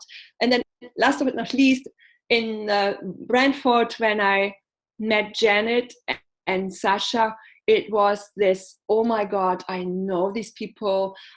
I feel like I'm with family. I felt so at home. And obviously reading this book, it's just one aha after the other.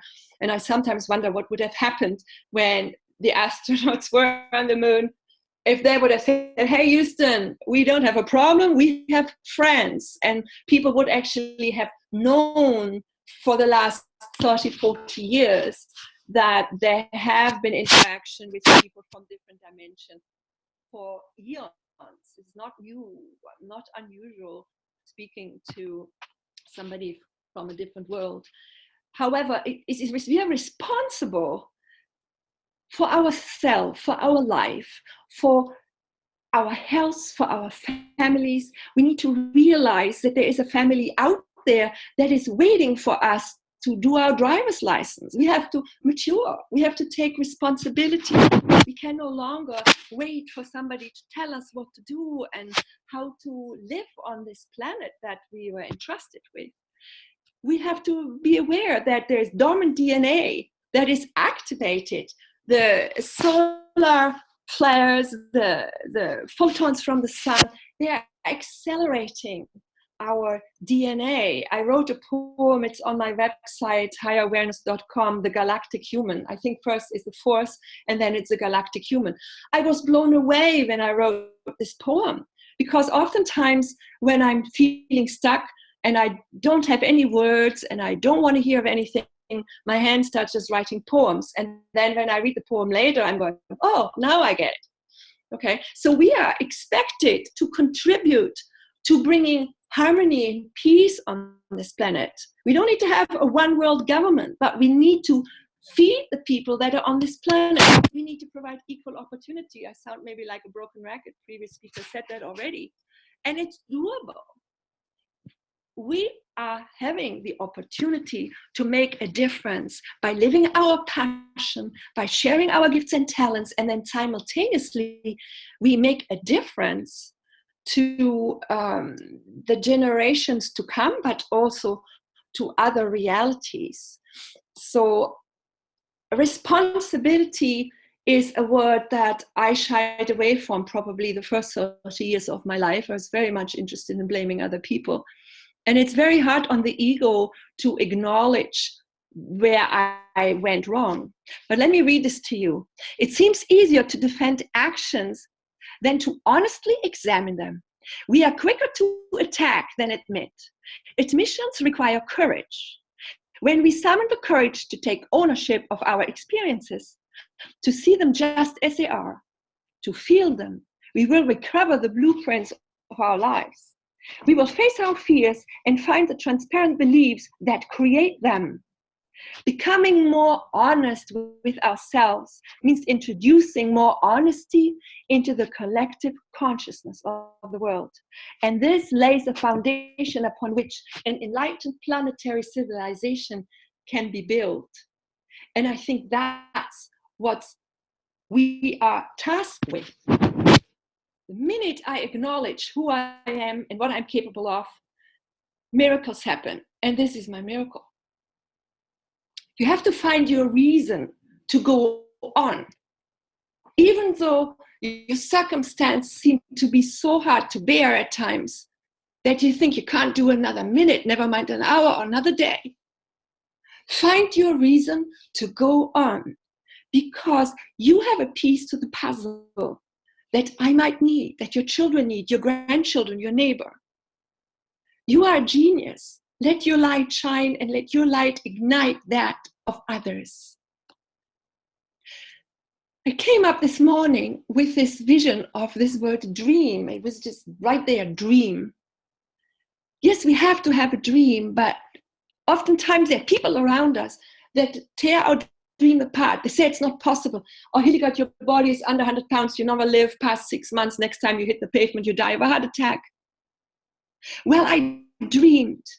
Dream for me stands. There will be a day when the real essence of who Hildegard is, the real soul essence, appears in full manifestation.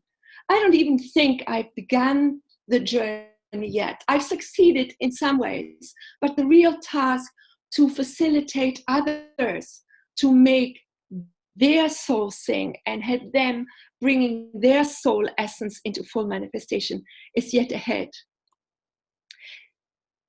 Everybody, in the darkest hour, everybody needs somebody to believe in.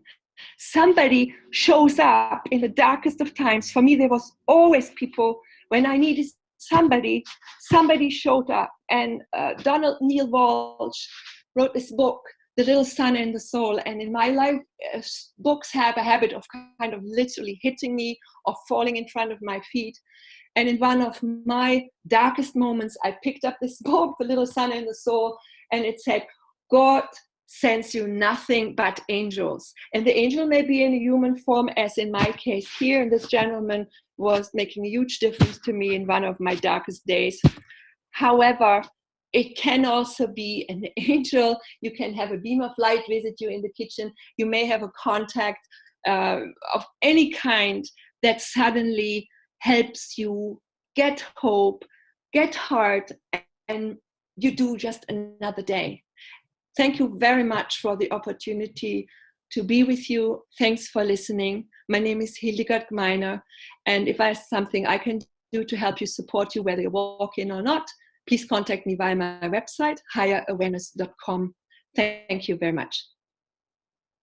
Excellent. Thank you so much, and for all the information. I know you gave out your website, and if any of the participants or listeners want to contact or email you, they can get your information through your website, and also find out more information from this webinar will be posted up on Portal to Ascension as well. So anyone who wants to review it or see this again, and again, thank you, Hildegard, for all your information and for your service to the world and to the planet, and for being here and for bringing us your story today. Thank you again. Thank you, Jon. Okay. And with that, we're going to jump to our next guest, and let's see if we can bring her in here. This is going to be Rebecca Hardcastle-Wright, and she has been with Portal to Ascension before on other webinars, so I'm looking forward to hearing more of her information. And I do see her in the room, so we're going to bring her right in. And let's see. Make that. And again, if anyone has any questions, you could always write it in the chat box, or you can email Portal to Ascension. And here we go. Okay, I see her here. Rebecca, hang on 1 second. I'm going to bring you right in. And here we go. Okay. And just so people have a little background on Rebecca, to give you a little quick bio. Rebecca Hardcastle-Wright, PhD, is the founder of the Institute of Exo-Consciousness. The Institute's mission is to support ET experiencers through research and application of the innate ability of human consciousness to connect and communicate with ETs. The Institute builds bridges between ET experiencers and consciousness science, as well as connects ET experiencers with international experiencer groups. Rebecca's signature is exploring what it means to be an exo-conscious human, how we form an ET identity. She authored Exo-Consciousness, Your 21st Century Mind. Rebecca teaches exo-consciousness at International Metaphysical University. Formerly, she was a member of Dr. Edgar Mitchell's Quintrec International Science Team, researching zero-point energy, consciousness, and the ET presence. In 2005, Rebecca taught one of the first ufology courses in the nation at Scottsdale Community College in Arizona. And with that, Rebecca, again, thank you for joining us, and look forward to hearing more of your information as always. And with that, thank you for your service, and you have the floor. Portal to Ascension webinar. As I said, I'm going to be talking today about how to become an exo-conscious human. And what I want to do today is to take some time to talk about exo-consciousness. I want to also talk about my experiences with extraterrestrial beings, with extraterrestrial energies, my exo-conscious bio, and then move into share some discussion, maybe hear what you have to say, if you have any questions, if there's any experiences that you want to share. I talked with Neil, and he thought that maybe we could go a little over today. So if people have things to share, I hope we have a chance to do that, maybe in the chat room, or you're going to raise your hand or ask a question. So I will go ahead and start with my screen share. Here, I guess everybody's probably navigating the buttons better than I am. So please do the chat button, and I'll move through my presentation, and then hopefully we'll have some time to listen to you, and maybe you can take a minute and tell me where you're from and what brought you here, and also if you have any questions as we move through the PowerPoint. As Jonas said, I'm the founder of the Institute for Exoconsciousness here in Washington, D.C. And today we're going to talk about how we become exoconscious humans, and I'll speak a little bit about my own personal bio, how my contact unfolded in my life. We're going to talk about consciousness, and in that we're going to talk about ET identity and how we form an ET personality. We're going to talk about exoconscious abilities such as psychic intelligence, telepathy, and conversation. Who are we as ET experiencers? I've been working with ET experiencers as friends, as colleagues. I've been working with myself as an ET experiencer. And I would say overall, most of us as ET experiencers are rather quiet people. We're more of the sensitive type. We are highly intelligent. We're very talented. We have very, very deep gifts within us that we slowly, as we become, I believe, exoconscious, begin to bring those gifts out into the world so that we can share them with others. And I like to say that I am exoconscious, and that means that I have tapped into the innate ability within myself to connect and communicate with extraterrestrials. I was born in a very small town in Clarksburg, West Virginia. So it's, if you know the United States, it's the state that is in Western Virginia. It was created during the Civil War by Abraham Lincoln.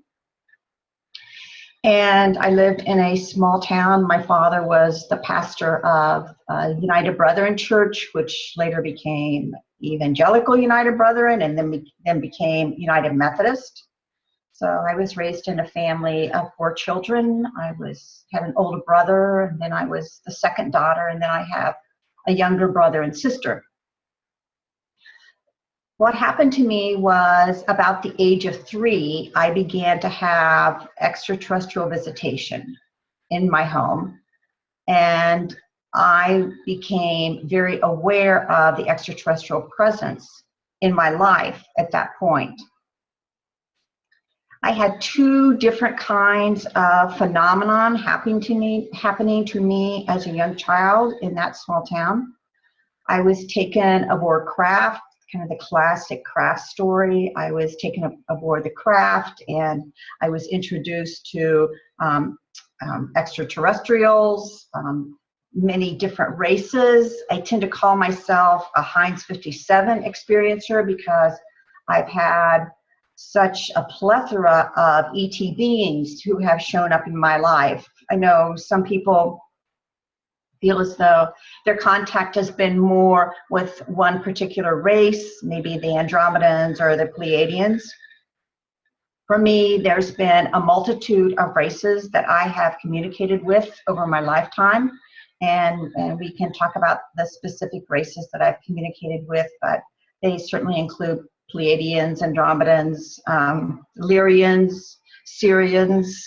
I communicate with Greys. I've communicated some with reptiles.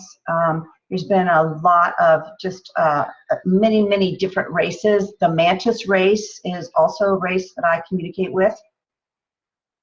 Perhaps I came into planet Earth in this capacity because it helped me to be able to relate when ET experiencers would contact me. For example, I had a woman who contacted me this week that wanted to talk about interfacing with the Mantis race. And she was so happy to meet somebody else who had had an interface with the Mantis race. So, perhaps that's why my my contact unfolded as it did. So I was literally taken off planet into a ship where I was educated. It's very interesting.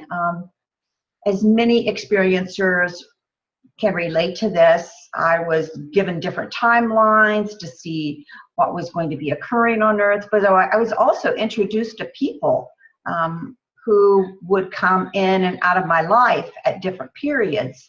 And I've come to know many of them as friends, as colleagues. I'll see somebody, I met someone this summer, for example, and she just looked at me, and she runs a contact group in Albany, New York, and she just said, I was on the craft with you. So it's that immediate recognition of another person who was with you in that space of your childhood. That's a wonderful thing to happen. I hope, you know, some of you have had that happen also. The other part of my experience, so I was going extra-dimensional, and I was also going intra-dimensional. So Clarksburg is a mining town, as is much of West Virginia. It has a very porous understructure to the state. Actually, when Abraham Lincoln created West Virginia during the Civil War, many people don't realize it, but he segmented, because we have a lot of myths about presidents and their actions as president. But when Lincoln created West Virginia, according to West Virginia historians, he left 70% of the state. He left in corporate, under the corporate domain. So only 30% of it was developed, and that remains so today. So what happened to me was I was frequently taken underground, and I grew up in a time when you were allowed to run free, and I could run out the door and play in my community, and I have vivid memories of just being sucked under the ground, interdimensionally into the ground and underneath the ground, where I saw a lot of different beings, and I became aware that there was a life form under the ground. It's very interesting. Later on, when I became an adult, I was just a child doing this, navigating the kind of the underworld, or I was just a child. So when I became an adult, I was reading one day, I was reading a shaman book, and it was the first shaman book I'd ever read. And I thought, oh my golly, that's what I've been doing all this time. I've been a shaman. I've been traveling inside the earth. And I was aware that even as an adult, I would beings would come and get me, and they would say, you know, you have to go with us. And we would literally go into the earth and do shaman work and energy work around different portals and fractures and fissures within the earth. So maybe if you are watching today, maybe you also have been part of an interdimensional extraterrestrial experience. The other thing interesting is that Clarksburg was the home of a man named Gray Barker. Gray Barker was a journalist and a researcher in the 50s. So as I began to dig into, wow, I have all this experience, I'm active in the field of ufology, why did I come from Clarksburg, West Virginia? And I saw that Gray Barker in the 1950s was a ufologist who actually coined the term men in black. So in 1956, he wrote a book called They Knew Too Much About Flying Saucers. He wrote articles and was journalist for the Albert K. Bender Space Review. And in this building, which is the Clarksburg Library, which is a place that I used to go to this library all the time. I just lived in this library. Actually, when I got to be a little older in grade school, my mother would let me take the bus from our home down to the library. And that was the height of my life, that I could go there. And little did I know, many, many decades later, that the Clarksburg Library now houses the Gray Barker archives. So Gray Barker is also a little bit of a controversial person. You might want to read about him, but I just find it interesting that when you're an experiencer and you find out the history around where you've been and what you've done, it becomes even more meaningful what your experiences are. I went to graduate school and undergraduate and graduate school, and then I returned to Dayton, Ohio, where I had moved from West Virginia to Dayton, Ohio when I was in high school, and went away to undergrad and graduate school. And then I came back as a chaplain at Wright State University, which ironically, of course, as many of you know, it's right next door to Wright-Patterson Air Force Base. It's been examined for Hangar 18. UFO researcher Thomas Carey, who wrote Witness to Roswell, did some research, as many have done, around whether or not Wright-Patterson Air Force Base was a repository for the Roswell craft or not. Was Wright-Patterson Air Force Base perhaps also where the extraterrestrials were taken that were taken from the Roswell craft? So there was a big research and development arm at Wright-Patterson for many years. I don't know if those on the webinar know, but Dayton is the home of the Wright brothers that were one of the early inventors of spacecraft. So I would say early inventors because I know there were French people involved in early flights. So that was the kind of the heart of Dayton, Ohio, has always been connected to flight. So it was just interesting that I moved from West Virginia to Wright State University to Dayton, Ohio, to Wright-Patterson next to Wright-Patterson Air Force Base. Then I moved from Dayton, Ohio.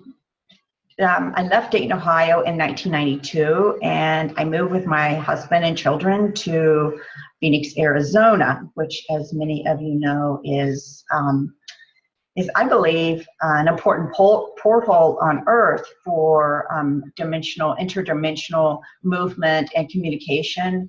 The Native Americans in Phoenix, Arizona, have a long history of communicating and connecting with extraterrestrials. I lived in a small town called Fountain Hills, Arizona, and I used to drive through the Indian reservation to go to work every day, probably 10 miles of the reservation. And I always felt like there was a kind of a magical quality in the fact that I moved to Arizona and I began to live in this energetic portal, in this ancient energetic portal of ET and human interfacing. I also got divorced when I moved to Arizona, to Phoenix, Arizona, and I became a single mother, raising my children. And it was a very challenging time, actually, to be the single parent and to be responsible for children and raising children. And yet I was able to accomplish an enormous amount during that time. And one of the things that happened to me was a friend of mine came up to me when I moved after my divorce. I lived in Scottsdale, and then I moved out to Fountain Hills, Arizona, and a friend came up to me one day and said, "Oh, you have to meet Ruth Hover." And I went, "Ruth Hover? Oh, okay, I'll meet Ruth Hover." So she became my dearest friend. This is a beautiful picture of her. She was such an amazing woman. She became my friend, my confidant. She had one of those libraries that was 3 books deep, and she knew where every book was. She and her husband traveled many, many times to Egypt, and she's the one that found the example of the helicopter in the structure in Egypt that's pictured here. Ruth also ran one of the longest running experiencer groups in the nation in Fountain Hills, Arizona. And I was able at that time to enter into her experiencer group. And as an adult, I was able, for the first time in my life, to begin to contextualize and understand and expand on the meaning of what had been going on in my life with all of the extraterrestrial contact that had happened throughout my life. So we'll talk a little bit about experiencer groups today, but I feel as though they are probably one of the most important things that we bring as an Exoconscious Institute, that we bring the importance of forming groups. Ruth also worked with John Mack. I don't know if many of you have read John Mack's work. He was the Harvard psychiatrist who worked in the School of Medicine. He, Ruth, Leo Sprinkle formed a group. Mack actually formed a group called Peer that Ruth and Leo Sprinkle and several other people were all part of. And this was the first contingent of people that began to offer counsel and support to ET experiencers. So I was mentored by, so I am in a sense a Ruth Hover, John Mack legacy. I was trained by them. I brought their work into my work in exoconsciousness.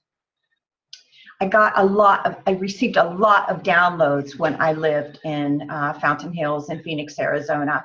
I remember one time I went through a phase where there were I had just continual orb visitation all the time. I would see them in my house during the daytime. At night, I would fall asleep. They would buzz my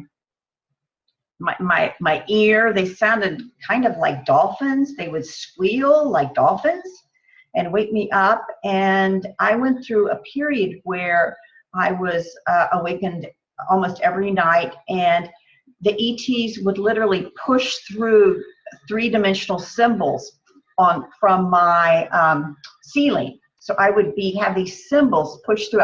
So I'd be lying in bed, awake, because they woke me up. I would look up at the ceiling, and these three-dimensional symbols would be pressing down that I could read. So obviously I was going through some kind of a training course at that point, maybe to continue what I had experienced as a child.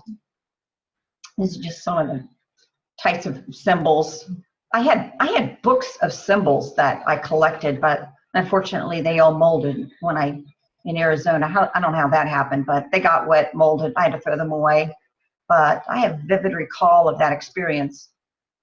I also became in Phoenix affiliated with the Phoenix Lights group. The 1997 Phoenix Lights, one of the largest mass sightings in the nation.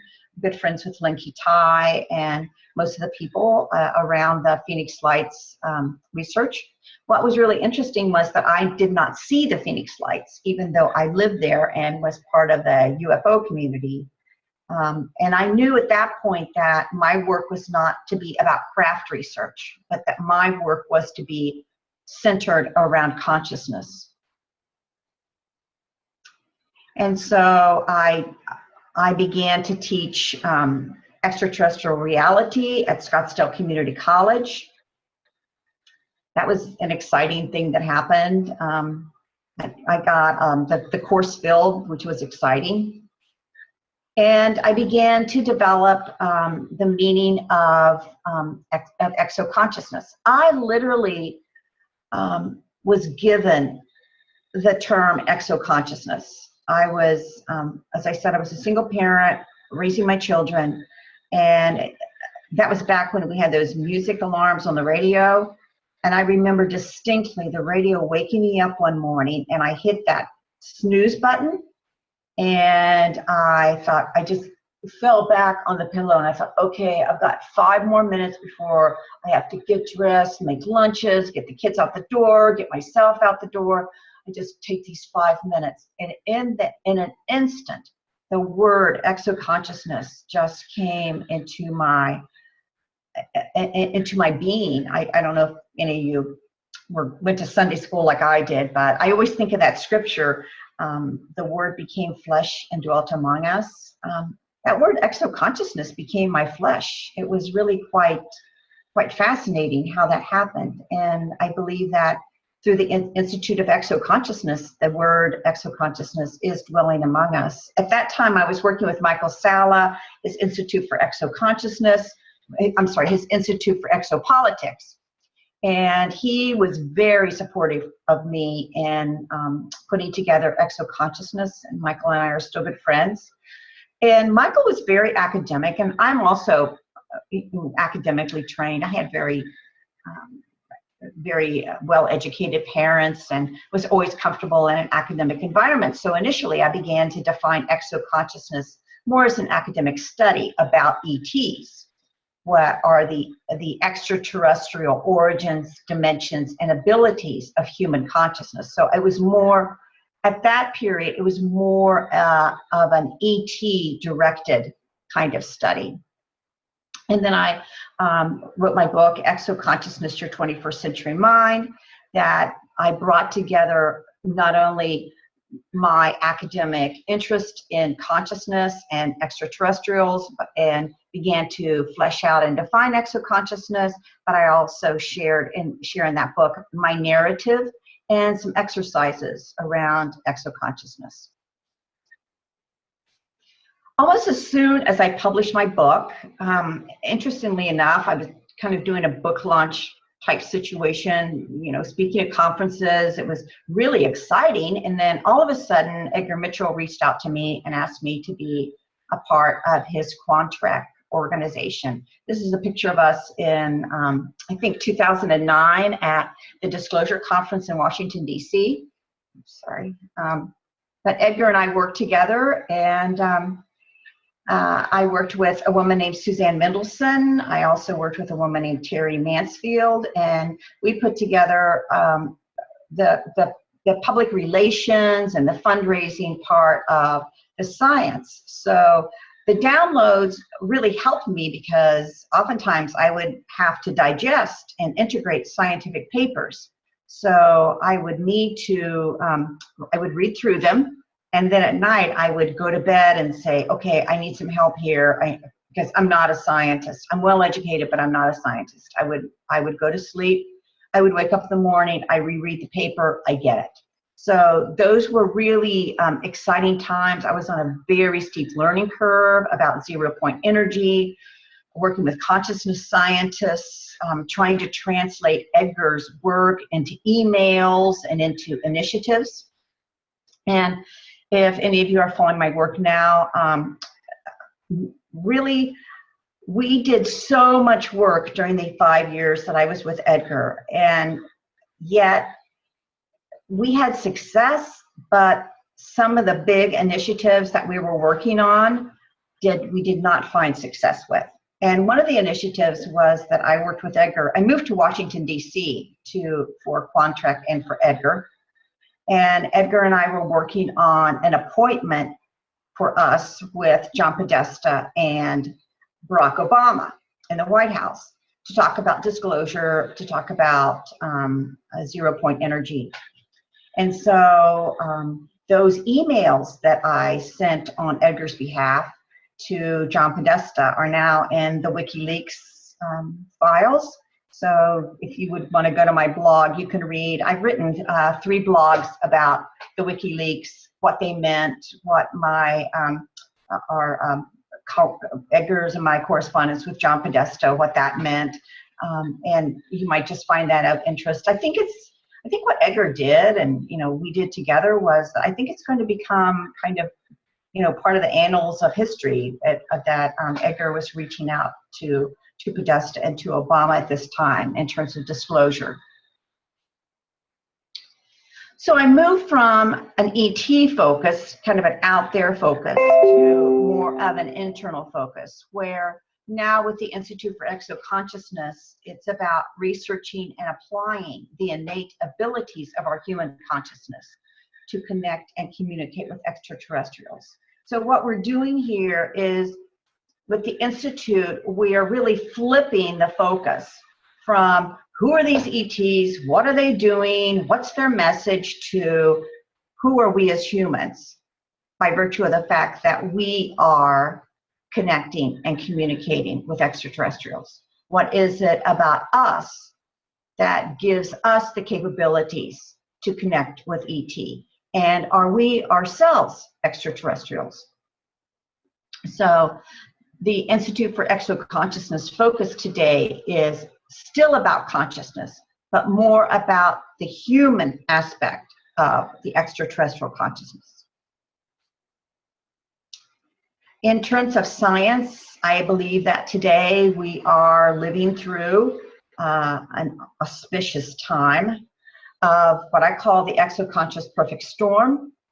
I believe this is the first time in the history of humans that I know of and that I'm aware of that we have the ability to tap into the work of consciousness scientists and learn more about who we are as extraterrestrial experiencers.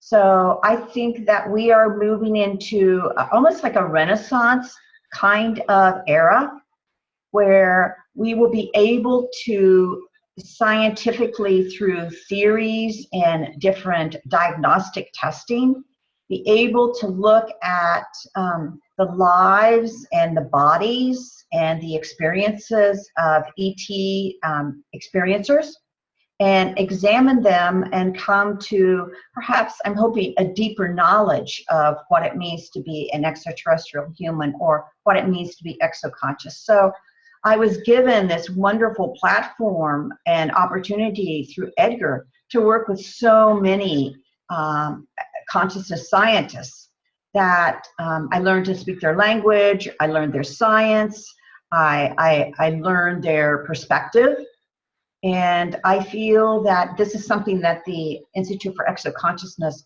will begin to bring forward for you, for me, for all extraterrestrial experiences, for the, I believe, the benefit of human beings.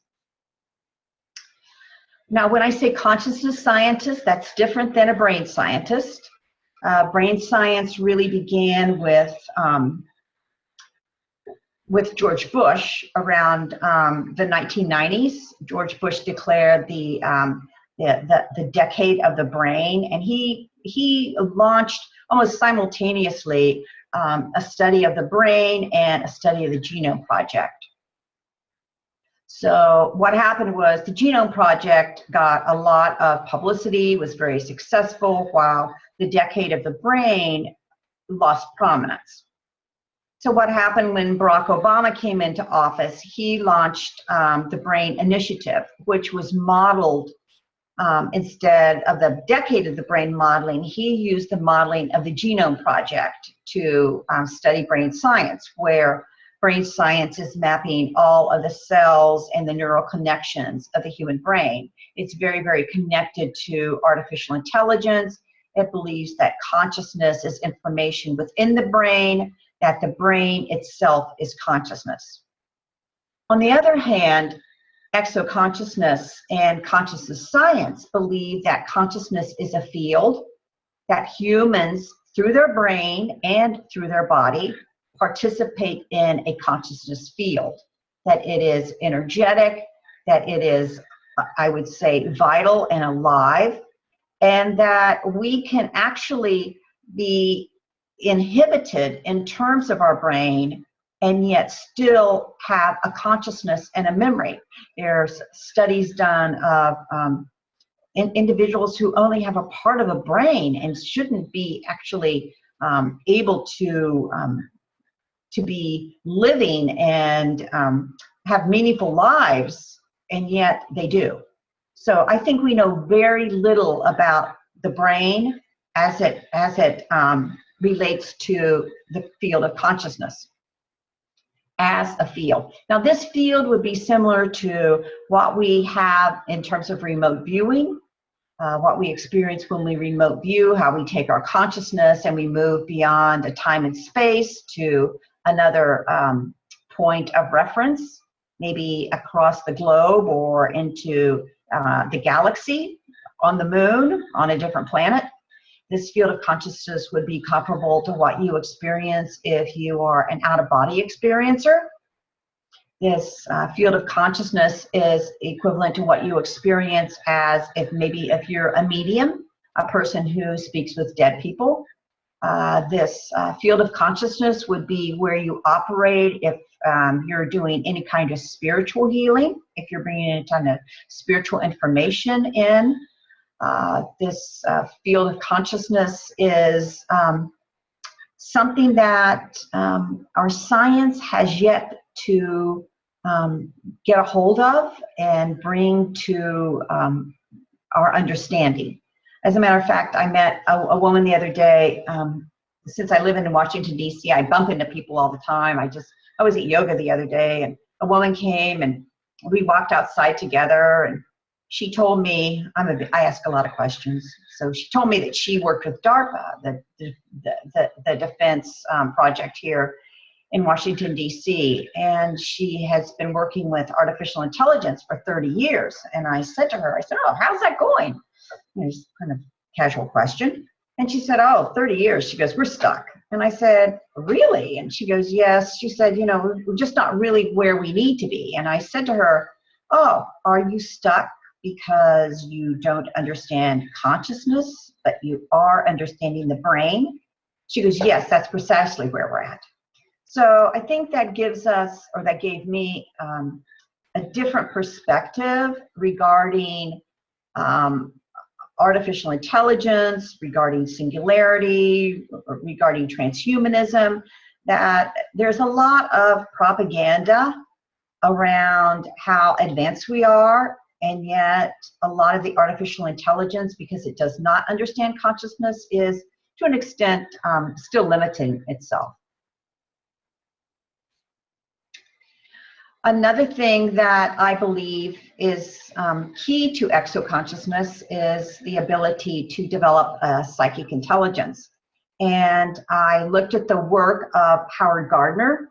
Howard Gardner was from Harvard, and he decided that these IQ tests that we give our kids, that they're way too narrow, that they're hindering children, that they're labeling and categorizing children. And so he began to develop an idea of multiple intelligences. So he has 8 different intelligences. Some children are word smart, some are logic smart, mathematical smart, some are smart about nature, some are smart with pictures and space and time. They know maps, they can find their way around. Some children are body smart, like some children are natural athletes, and they have this amazing kinesthetic sense within them, this intelligence that their mind and body possesses. Some children have music intelligence. Some people are interpersonal, people that maybe go into helping professions or sales. They're really good at working with other people. They have an empathy and a compassion, and it's kind of a sixth sense about other people and how they react. And then some people are intrapersonal. Those people are more of self-smart. Maybe they're more have a mystical, poetic side about them. So I looked at Howard Gardner's work and I said, oh, I think that there's a 9th intelligence.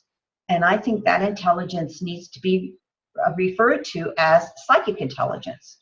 And I think this psychic intelligence is what marks us as exoconscious, because you need psychic intelligence, a well-honed, strong, vital psychic intelligence to connect and communicate with extraterrestrials.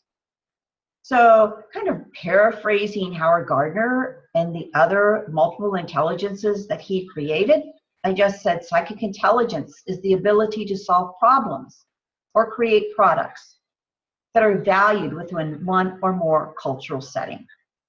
So that gave us a way to begin to talk about the importance of this psychic intuitive ability.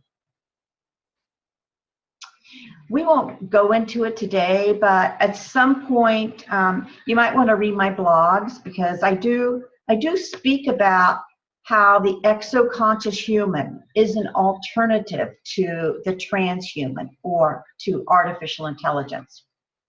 The specific type of psychic intelligence that people have, I call the exoconscious telepath.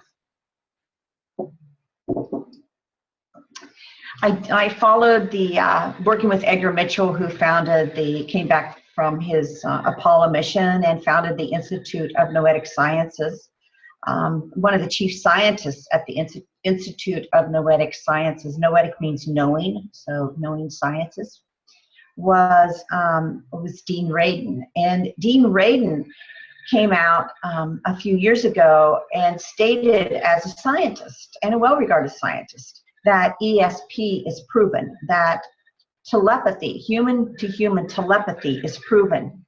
And he cited a study that was done, completed in 2010, where I believe a group of, I believe they were Italian researchers, looked at 30 years of telepathic studies that had been done. These were called Gansfield studies. That's the formal name of them. But there were 30 years, over the span of 30 years, 29 formal scientific studies were done. And these three scientists culled through all of these studies, all 29 studies, and said that together they made up almost 1,500 ESP trials. And out of that 1,500 trials, almost 500 of them had a positive result. So Dean Radin would say that you're looking at a hit rate of over 32%, which is statistically significant. So Dean is one of the people that is really in the forefront of bringing together this, what I call exoconscious perfect storm of consciousness scientists and extraterrestrial experiencers, looking at what the abilities that we have and how they can be measured, tested, and documented. One of the things that I've looked at in terms of telepathy is just kind of commonplace. Has anybody ever handed you a baby? And well, the next time they do, just think about where you put the baby. What arm do you put the baby in?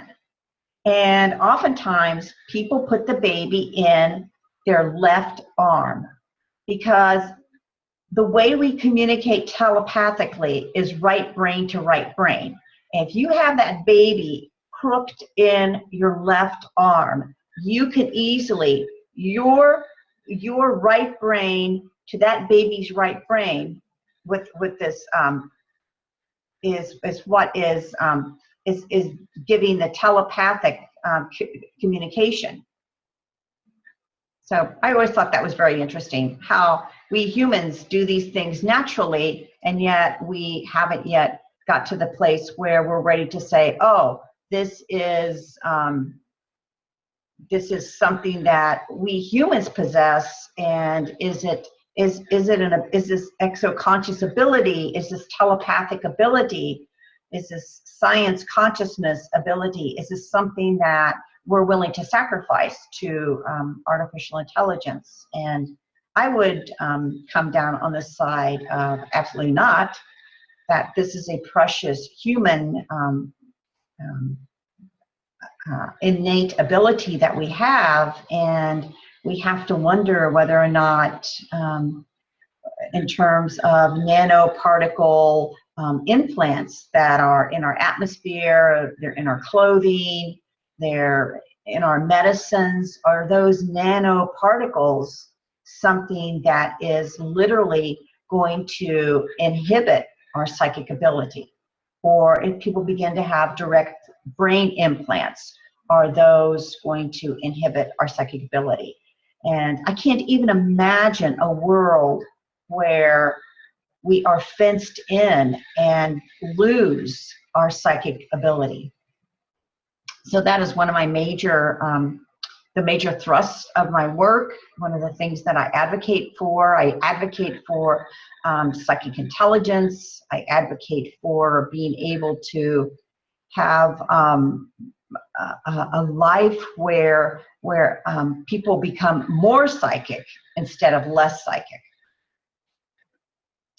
So how do we become extraterrestrial ET experiencers? How do we become exoconscious?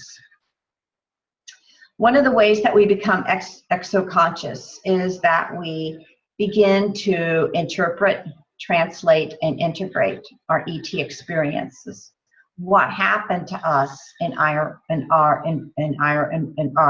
environment as a child, as a young adult, as a more mature adult? What was that experience? Was it a UFO? Was it an orb? Was it an actual ET encounter? What is your ET experience?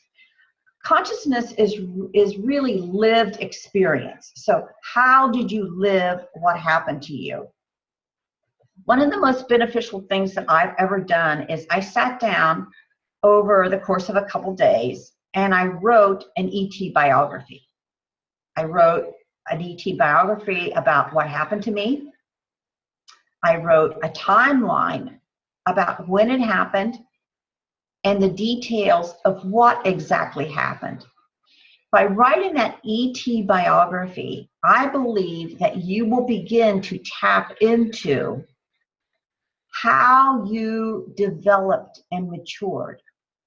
Because one thing I've become aware of, increasingly aware of today, where there are so many false flag events, is that false flag events or any kind of just traumatic event that happens, if it's an artificial false flag event, that event was structured around stimulus response. So in other words, what happens is a stimulus is put forward. 9/11, the buildings coming down, a bomb exploding in a train station, a shooting that we read about on the news in the morning on our phone. So all of these are events, and they all trigger a trauma response within us. As opposed to events and trauma responses, exoconsciousness is a process. And for many of us, it is a lifetime process. How I regard myself as an extraterrestrial experience today is very different than I regarded myself at 3 years old, when my life was just this beautiful, seamless, kind of innocent interaction with ETs, until I went through my adolescence, and I kind of thought, oh, I'm not like other people. I became aware of peer group. I began to say, oh, I don't think I want this happening, to maybe young adult experiences of extraterrestrial. Extraterrestrials have always been telepathically communicating to me in my life. What has changed in that is me, and how I, as a human, have changed. How my beliefs have changed, how my world has changed, how my view of reality and the nature of reality has changed.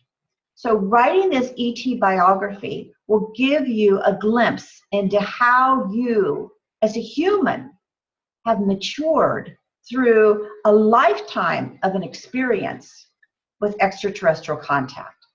So once again, I can't emphasize this enough to say, extraterrestrial experience is a process. It takes time. It takes energy. It takes commitment. And it takes the ability to look at yourself in a very discerning, loving, gentle way, because you have been changed by this consciousness. You have been changed by this exoconscious interaction with humans. And what you make of this exchange and the meaning that comes from the maturing of this communication with ETs, that's what matters in your life. I also would encourage you to make a geographic biography of where you lived and how that was connected to ETs. I shared a little bit of that in my talk, Clarksburg, West Virginia. I began to learn about Gray Barker, began to learn about all the other UFO and ET researchers within West Virginia, historically, how that happened. I moved to Dayton, Ohio. I began to look into Hangar 18, Wright-Patterson Air Force Base, what was going on there, who knew what, who worked at the base, who was a whistleblower, who were the Project Paperclip scientists that were working at the base. I moved to Phoenix and I began to delve into the Native American geography the Native American belief system and perspective of extraterrestrials. So, and now I'm in Washington, D.C. That's a totally different type of geography, a totally different kind of perspective around extraterrestrials. Everywhere I've lived has given me a different depth and a different meaning of what my ET connection, what my exoconsciousness, how it's developing. So I would encourage you to do a geographic background. The next thing I think that would be really important is for you to identify your star family. What feels like home to you? What's your personal knowing around your star family? How do others identify you? I remember years ago, one of my good friends had a starseed conference. This is probably 10 years ago. And I was walking by a table and a woman looked at me and she goes, "Oh, you're an Andromedan." And I went, "Oh, I am?" And she goes, "Oh, for sure." She goes, "You belong with us." So sometimes people tell you things or people see things in you that you don't see in yourself. So just stop and listen when somebody makes a comment. "Oh, you look like a Pleiadian." "Oh, you look like an Arcturian." "Oh, you look like a Lyrian." "Oh, you look like a Syrian." Listen to what they have to say. "Oh, you look like a reptilian." "Oh, you look like a gray." Listen to what other people have to say to you. But most importantly, listen to what you have to say to yourself. Who do you resonate with? What group of people do you find that you have things in common with? Maybe you're scientific. Maybe you have gifts in technology. Maybe you have gifts in the arts. Maybe you have gifts in spirituality. All of those come from different star families. Maybe you have a certain affinity with animals. Maybe you have a shamanistic affinity with the earth. All of those come from different extraterrestrial star families. So who are you? Where do your gifts lie? And how do they line up with other people's gifts that become your star family, not only in the stars, but here on Earth? I think of all of the work I've done, probably my self-reflection that I try to do every day is one of the most important steps toward integrating myself as an exoconscious human. I'm a believer that we need to journal every day. I've gone through periods where I've journaled on the computer, but most of the time, I think it's important just to pick up a pen or a pencil and sit down with a designated notebook, put a date on it, and talk about what awareness came to you. Because you need that ability to go back. Maybe when you're doing your biography or your geographic biography, journaling is of the utmost importance to capture those thoughts, to capture that meaning. Every day we as humans wake up and there's a new meaning that comes to us regarding who we are as exoconscious humans. So get those thoughts down. That is one of the most important things you can do to become exoconscious, because we just forget. We'll have a dream, or somebody will make a comment to us, or we'll read something, or we'll just we'll go into meditation and have a knowing, and then we'll forget it. If you write it down, you don't forget it. Here's the 3 questions I like to ask. As an exoconscious human, I like to ask, what am I perceiving and experiencing?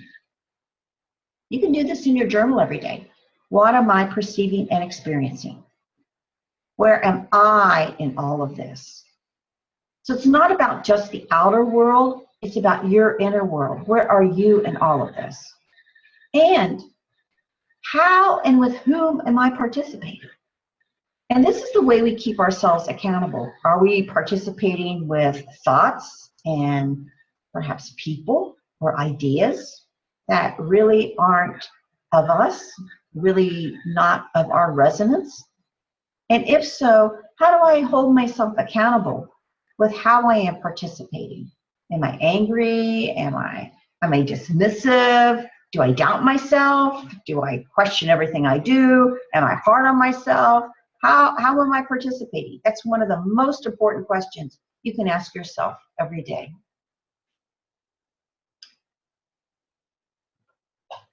Exoconscious creativity is the way that you take the meaning that you've evolved from who you are as an exoconscious human and live it and enact it into the world.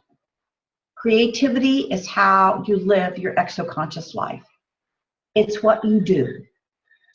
I was in, as I said earlier, I was in an experiencer group for many, many years. And I continue to be astounded at the number of books that people in that group wrote. I am astounded with the number of people in that group that became healers and coaches, the number of artists, the number of inventors, the activists, the teachers, the researchers, the writers, the speakers.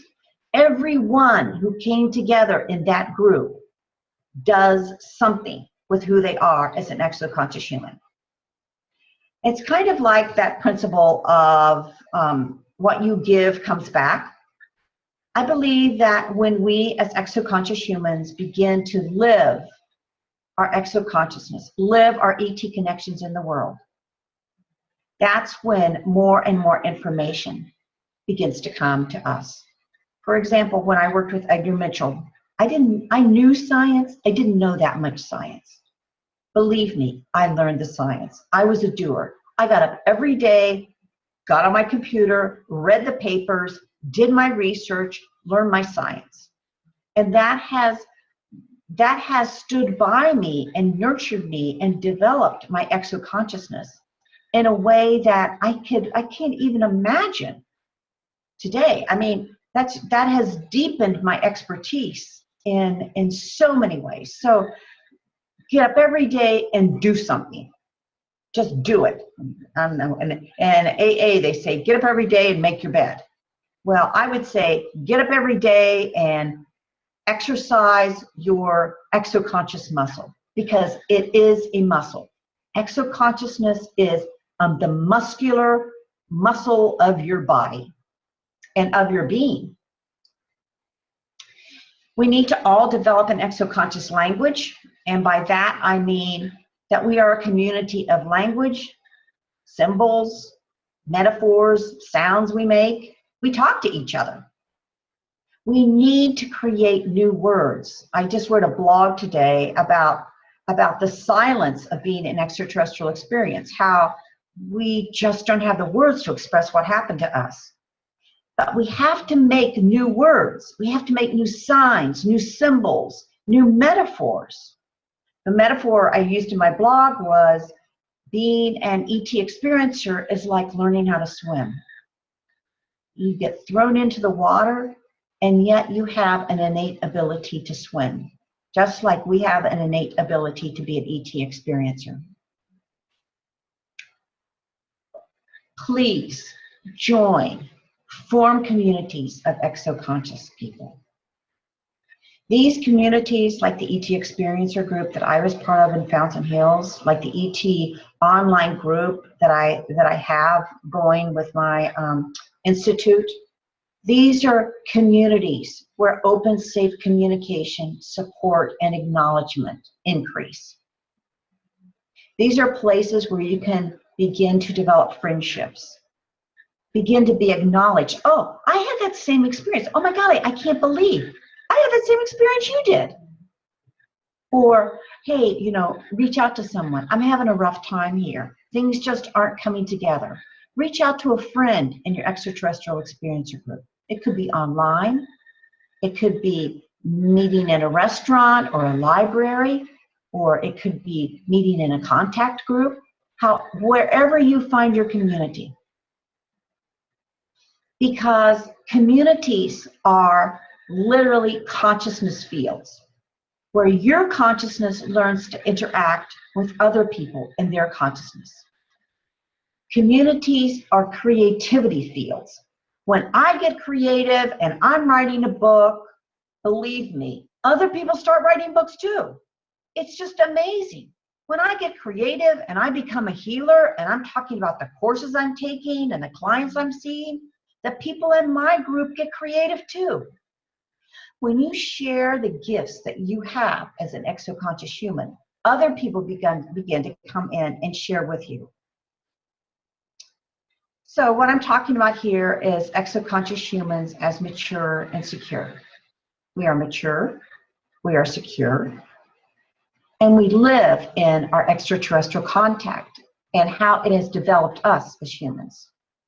So once again, I'm the founder of the Institute for Exoconsciousness. Our goal is to connect ET experiencers with groups internationally. I run a mastermind that meets twice a month. What do we need? We need committed individuals to organize ET experiencer groups. If you're interested in that or you're running an ET experiencer group, please email me, contact me. We are also developing an exoconscious curriculum for these groups, and we need assistance in design and publishing and content. And I just want to end with one of my dear friends who is in Peru currently. She was part of the Rama group in Peru. What we all ultimately hunger for is no different for terrestrials or beings from elsewhere, regardless of our difference of appearance or mental wiring. We all are made of the same cosmic substance and essentially manifested from one and the same. So please reach out to me on Facebook. I'm on LinkedIn. My blog is RebeccaHardcastle.com. My Twitter is @exoconscious. My YouTube channel is the Institute for Exoconsciousness. I'm easily found all those places. You can email me right off my website of exoconsciousness.com. So thank you so much. Jonah or Misha, if you're still there. Yes, we're here. I'm here. All right. Excellent. Thank you, Rebecca. And again, thank you for your service and everything you do. And your information, as you said, can be found on your website or just Google your name. There's plenty of information people can find. And again, you know, Portal to Ascension, what we're doing here is bringing people our experiences, information, and people have to use their own discernment, their own resonance to see what resonates with them. That's how I discern information, if it's truth or not. So despite we had a speaker before talking about Hillary or Trump or like, you know, none of that really matters, you know, my personal opinion anyways. What matters is finding out who you are and being that person and being that light and getting back to that. Everything else is just the charades and the games to keep us occupied outside of ourselves. Everything, work, this, that, religion. So what you and everyone else is trying to say is take it back. Find out what home planet you're from. I'm from the star of Arcturus. I'm Arcturian. You know, that was very clear to me. My star family reached out, and that's how I found out, just like you and many others. Start there, you know, and this information is out there. It's old information. It's nothing new. We're not inventing something. We're not making anything up. We're just bringing back the old good news again that's been hidden from humanity, to say the least, and bringing it on platforms like this. So Portal to Ascension has been amazing, and all your work has been amazing, and everybody, and we're just going to keep doing it. That's why we're here. You know, we have many people watching us and protecting us for a reason. That reason is to bring this information to the people that are listening on this webinar today. With that, any closing thoughts or anything you want to say, Rebecca, before we end the webinar for today? No, I just want to thank you and Neil and Misha. I want to thank all of you for this webinar. I think it's wonderful. I've so enjoyed sharing my experience and my thoughts. Just to reach out to people again and say, if you're interested in exoconsciousness, if you're interested in the work that we're doing, if you want to run an ET experiencer group or maybe join with somebody to do it, please reach out to us, and we will mentor you and guide you and be there with you, because I believe that this grassroots movement of ET experiencer groups is where we'll have true disclosure. Yeah, absolutely. I think that we are the disclosure. Someone said that before. We are the ETs. Our 97% junk DNA is not junk. It's off planet. Just like scientists discovered octopus are not from here. Their DNA is not from this planet. It's not a big deal. People just need to get over it and open up and learn. That's all this is, a learning process. And it's a beautiful, amazing thing. So thanks to Portal to Ascension and all the speakers today. And we'll be with you again tomorrow.